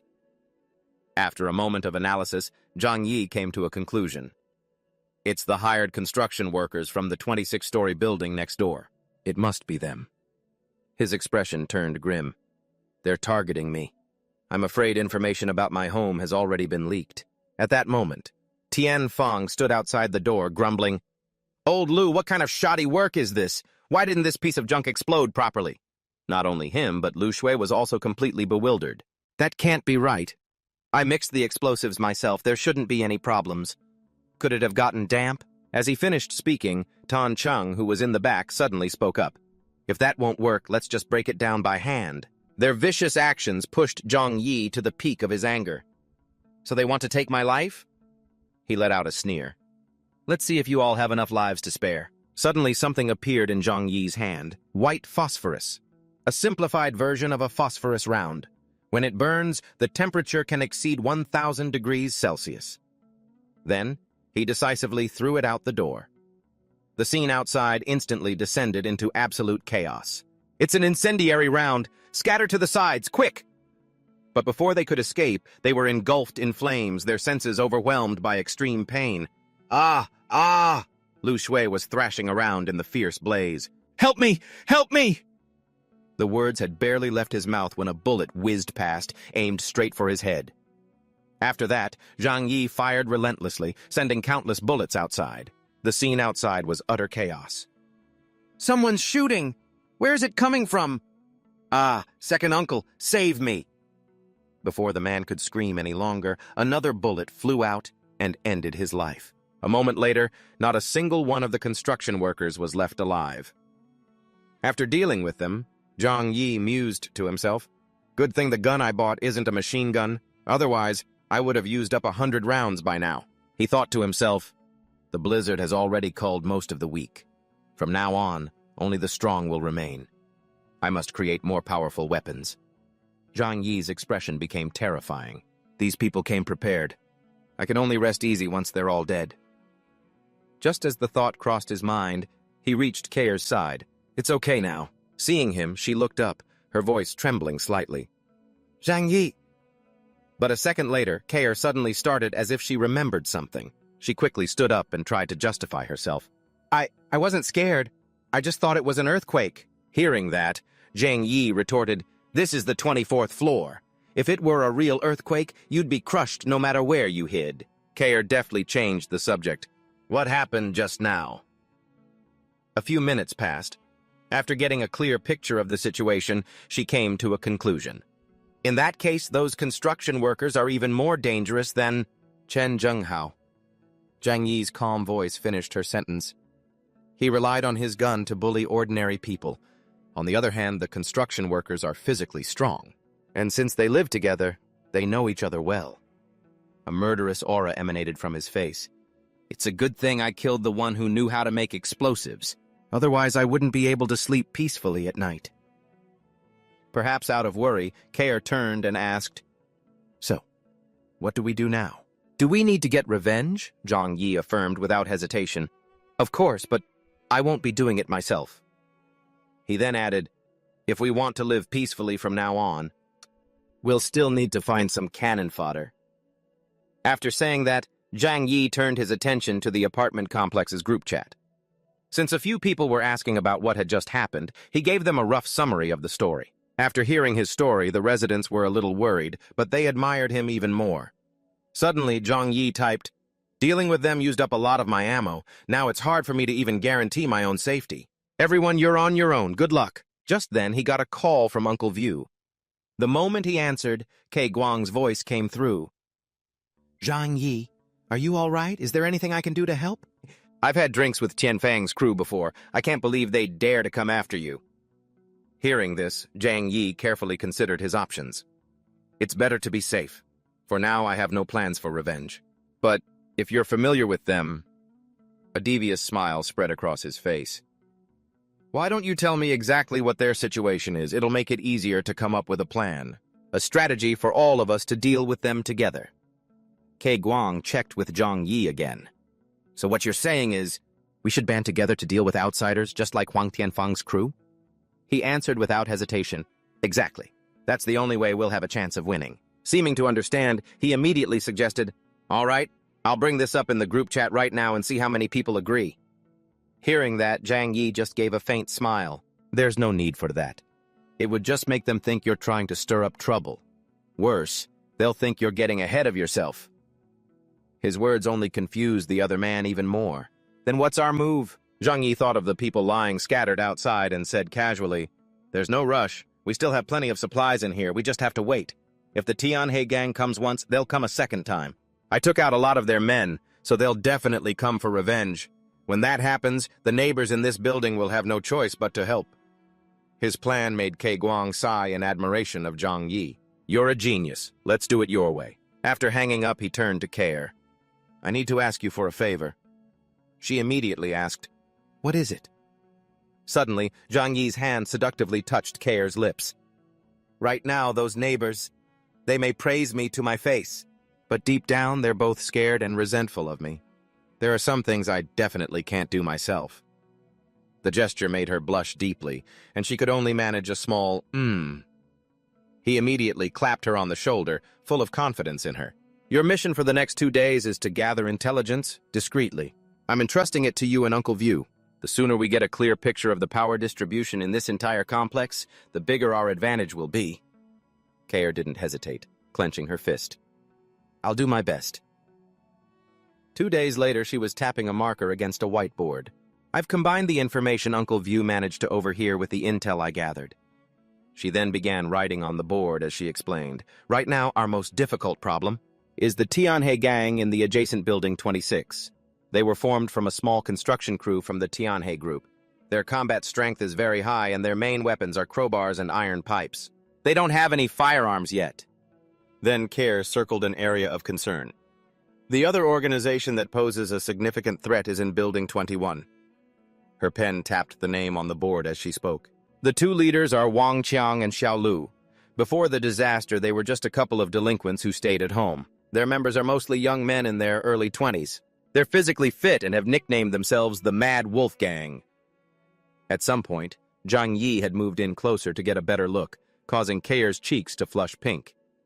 "As for the heads of the other apartment buildings, there aren't many of them left. Most have either given in to despair and taken their own lives, or they've killed each other over scarce supplies, leading to a significant drop in their numbers. Nothing to be scared of." He placed a hand gently on her shoulder. "Keep gathering intel, especially on whether or not they have any guns. This is critical.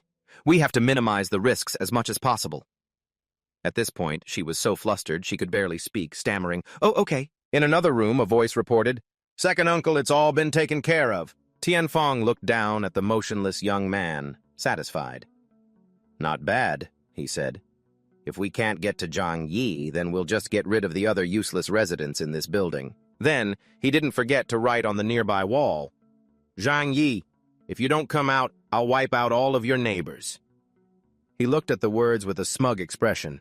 When those people get scared enough, they'll automatically go crying to you for help. Just then, messages started flooding the group chat.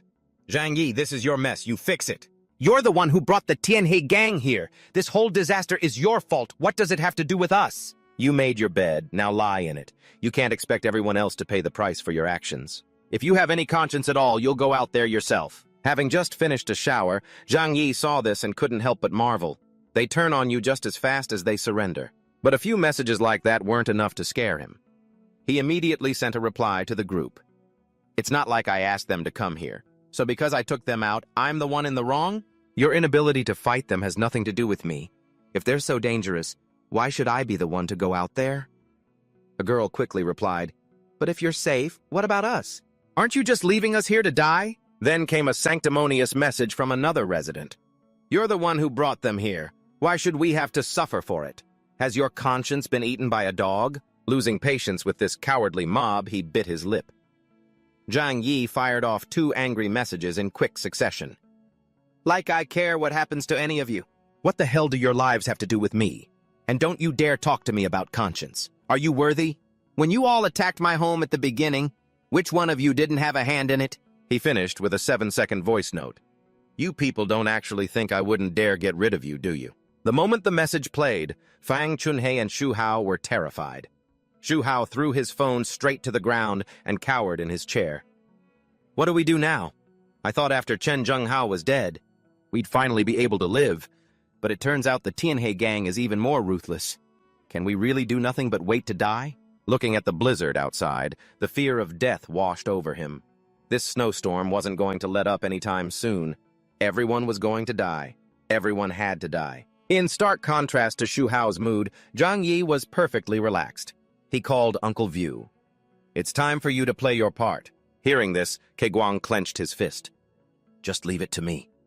He immediately sent a message to the group chat. "Everyone, don't panic. The Tianhe gang only has about 20 people. If we all unite, we can fight them." Yu Lu and the other residents quickly took heart. "Uncle View, we'll all do everything we can to support you." The atmosphere in the chat began to shift. He also went with the flow. "Your uncle's supplies have been depleted for days, and going hungry isn't an option. Now Zhang Yi has enough to eat and wear, and he even has weapons. It makes the most sense for him to lead." On the other end, Keguang leisurely sipped his coffee while watching the show unfold. "You and Zhang Yi can still exchange a few words, so you should go find Zhang Yi and see if you can persuade him." 01, the young man sent a message. "Uncle Wei, it's all up to you." Just as he finished, a message from Keguang arrived. "Zhang Yi, what do we do now?" Seeing the time was ripe, he sent a voice message with the next step. "It's almost time for the crucial moment. When it comes, Uncle, you need to back me up so they'll honestly listen to me. I need both their gratitude and their fear. Only then will our building be safe." After that, Zhang Yi sent the recording to the homeowners group chat. "I only came here to talk to you all out of respect for Uncle Wei, so you'd better know your place. Otherwise..." Immediately, someone started sucking up to him. "Zhang Yi, don't! From now on, we'll do whatever you tell us to do." Hearing this, the corner of his mouth curled up, his voice dripping with mockery. "Huh, is that so? You'll do whatever I tell you to?" The other party didn't hesitate to reply. "As long as you don't tell us to go die, any other condition is fine."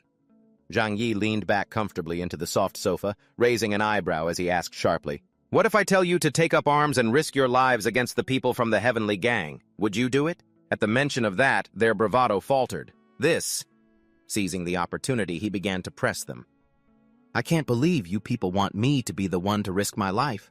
So tell me, why should I be the one to worry? About whether you all live or die?" At the same time, Kahir was calmly enjoying the delicious food. As she listened to what happened next, she didn't forget to take Zhang Yi's share of the cake while he was busy making his point. "When Huang Tianfang gets here, you all can just stick your necks out for him to chop. Goodbye." Keguang played along. Don't hang up. We'll all listen to you." Then he turned to persuade the others, while Care took the chance to feed him a piece of cake. "We're out of options anyway. Taking a gamble is our only hope. I'm with him, so what are you all still hesitating for? If we risk it together, we might live. Are we just going to wait to be picked off one by one?" He waited until the man finished speaking, then nonchalantly compromised, just as planned.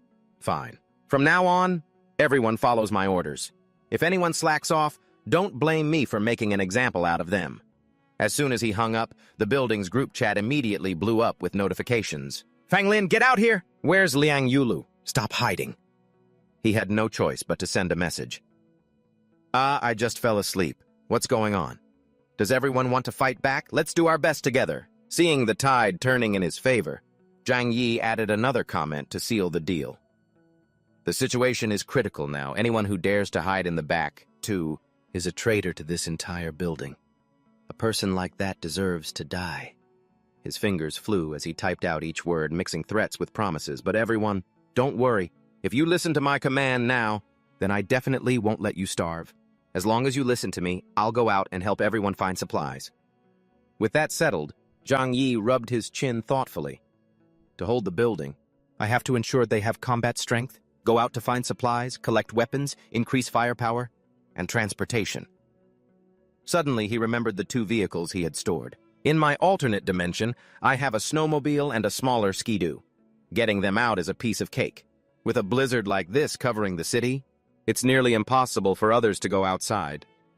But Zhang Yi could move freely throughout the city. Reading the message, a resident found it hard to believe. "Zhang Yi, you can go out and find supplies. The snow is so thick. Are you planning to wade through it?" At this moment, he instantly transformed into a benevolent and patriotic leader.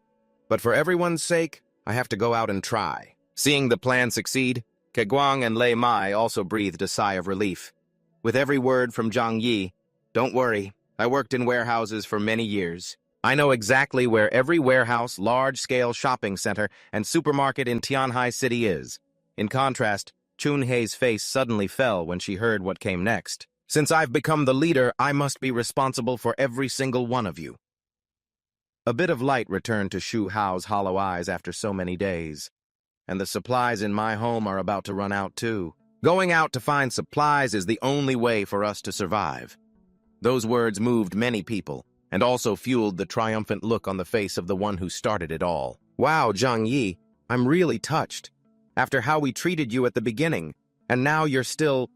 From now on, we'll only listen to Brother Zhang." Seeing everything turn out so well, Care said happily, "Right now, they probably wish they could worship you like a god in a temple." In contrast, Zhang Yi's face suddenly became serious.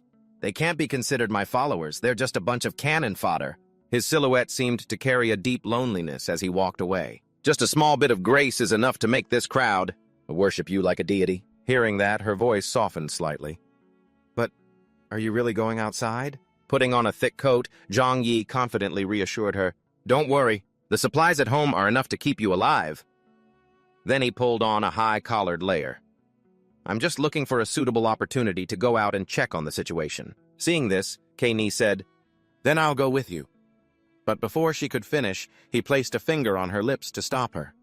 He playfully pinched her blushing cheeks, which were soft like dough, and gave her a mischievous, teasing smile. "We're in this kind of relationship now. You think I would still doubt you?" Then he waved cheerfully, his voice as light as a fleeting promise. "I trust you 100%. Wait for me to get back, okay?" With that, he snapped his fingers with a flourish. Zhang Yi silently walked through the deserted, blood-stained hallway on the 4th floor and approached the window. He slid it open, letting the biting cold wind rush in. Then he jumped out into the knee-deep snow. Looking at that white expanse made him think, walking in snow like this is a bit difficult. After that, Zhang Yi carefully looked around. Very good. There was no one around. And from up high, there was surely no one spying on him. Once he confirmed there were no trackers, a light shone from his hand, releasing the snowmobile.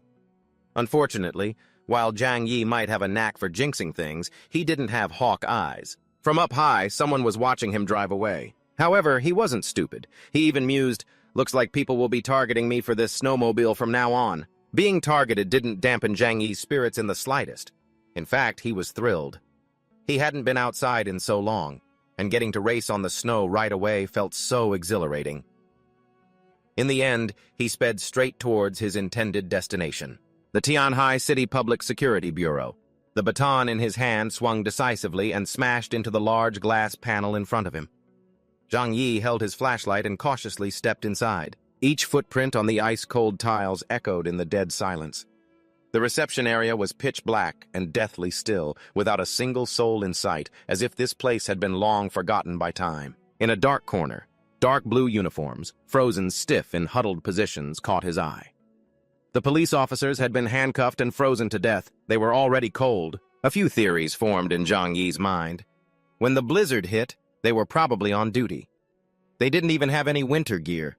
Although he could sometimes be cynical and cold, he still pulled a cloth sheet up to cover them. No matter what the outcome, the people who once sacrificed themselves to protect this city all deserve respect. Suddenly, a glint flashed in Zhang Yi's eyes. His intuition told him something was off. What is that? Right at the corner of the old cloth, something small but solid was peeking out, like an accidentally revealed clue that was left behind. As if striking gold, he pulled it up. For them to protect it with their lives, it must be related to the armory. What appeared from under the heavy cloth was a ring of iron keys. Zhang Yi picked up one of the keys and mumbled, "Let's see now. The key to the gun vault must be the armory." He took his flashlight and entered the dark room. Seeing all sorts of guns, walkie-talkies, and ammunition made Zhang Yi overjoyed. He picked up a rifle, admiring it as he thought happily, "There are pistols and Type 6 rifles, even a sniper rifle." The corner of Zhang Yi's mouth curled up as he looked through the scope. After being reborn, my mind is much steadier, and my accuracy has improved quite a bit. That time I dealt with Huang Tianfang, I barely missed a single shot. Finally, he didn't forget to praise himself with a thought, "I'm definitely a genius shooter." After that moment of narcissism, Zhang Yi waved his hand and collected all the items into his storage space. With these things, it's enough to build a powerful combat team. Once the room was empty, he continued to plan his next move.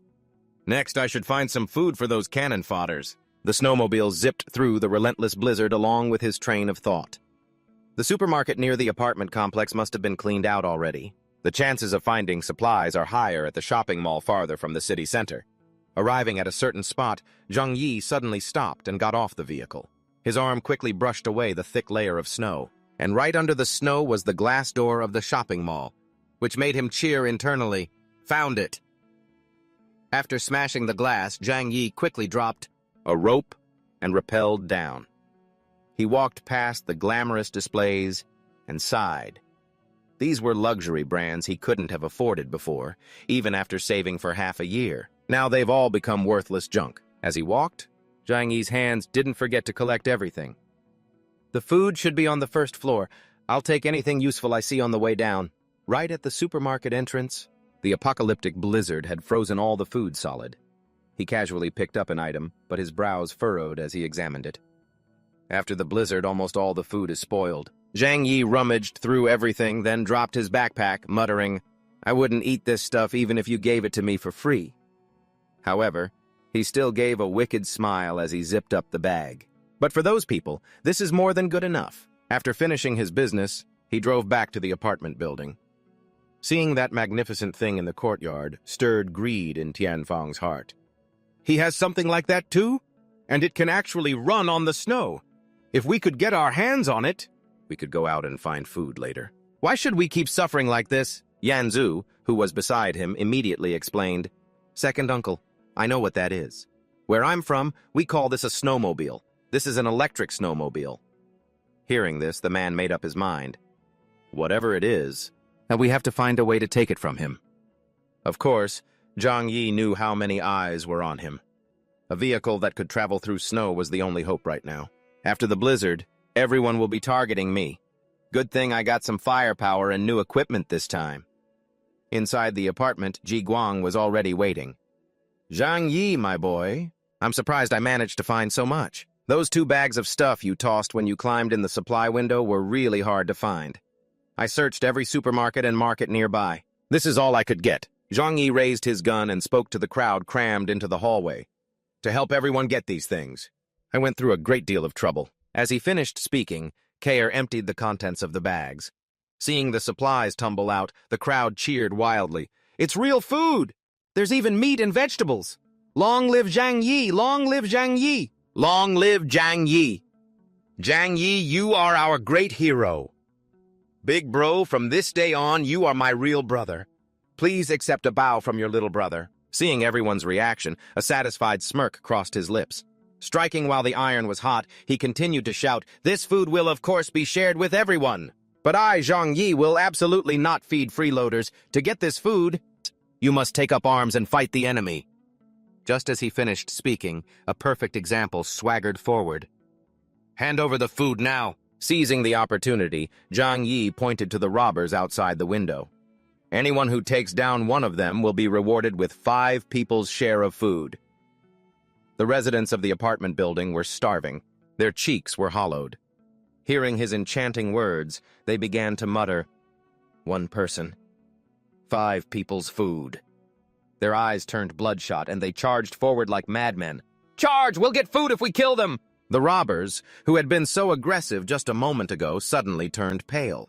The residents swarmed them, slashing wildly. Their hunger had given them strength from within. Zhang Yi and Kair observed the chaotic crowd. "Go on, kill a few of them. They're all just food. The more you kill, the more you eat." A bunch of cowards coming here to die. They should go home and take a good look in the mirror. Ji Guang roared fiercely.